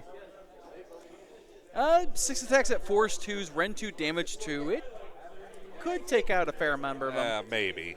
I don't think it's enough to actually make a difference in the control score with as many people on there, but Yeah. again, I'm kind of surprised that the cohort didn't move to try and reinforce. But that might have also brought in the Skull Taker, and that would have been a Possibly, problem.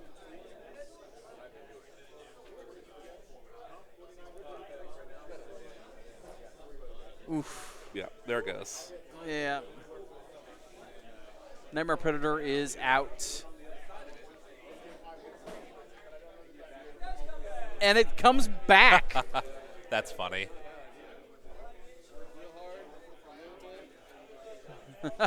Yeah. And there's not much for it to come Yeah. back, and it doesn't really matter.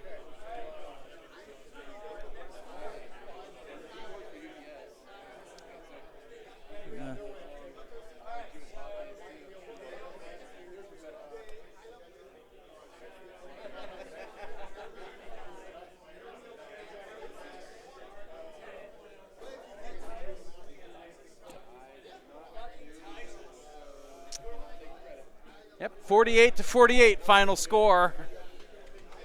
Way to go. What a great game. Yeah, so I think they're looking into secondaries. And Derek, I know it was a little late here, but that's an amazing observation here. The Wrath Axe didn't do much, but it did keep a whole flank pretty busy. So Yes, 48-48 final score. What a great game. With Dan scoring more battle tactics, so I believe he gets a minor. Oh, yeah. He might actually eke it out. Wow, what an amazing game. Yep, that was a big round. Lots of jumps one way, then jumps the other. Yeah, those full of great surprises here. Really fun to watch here. What a great time! What a great thing! I'm glad we captured it on film. Yeah, that was a really good game, especially Yancy looking like he was behind and then having that one turn. Yeah, that when one he jumps big that turn. Bloodthirster over, kills Catacross. And the Gothazar and the cripples Gothazar, everything yeah. else. It's such an amazing time.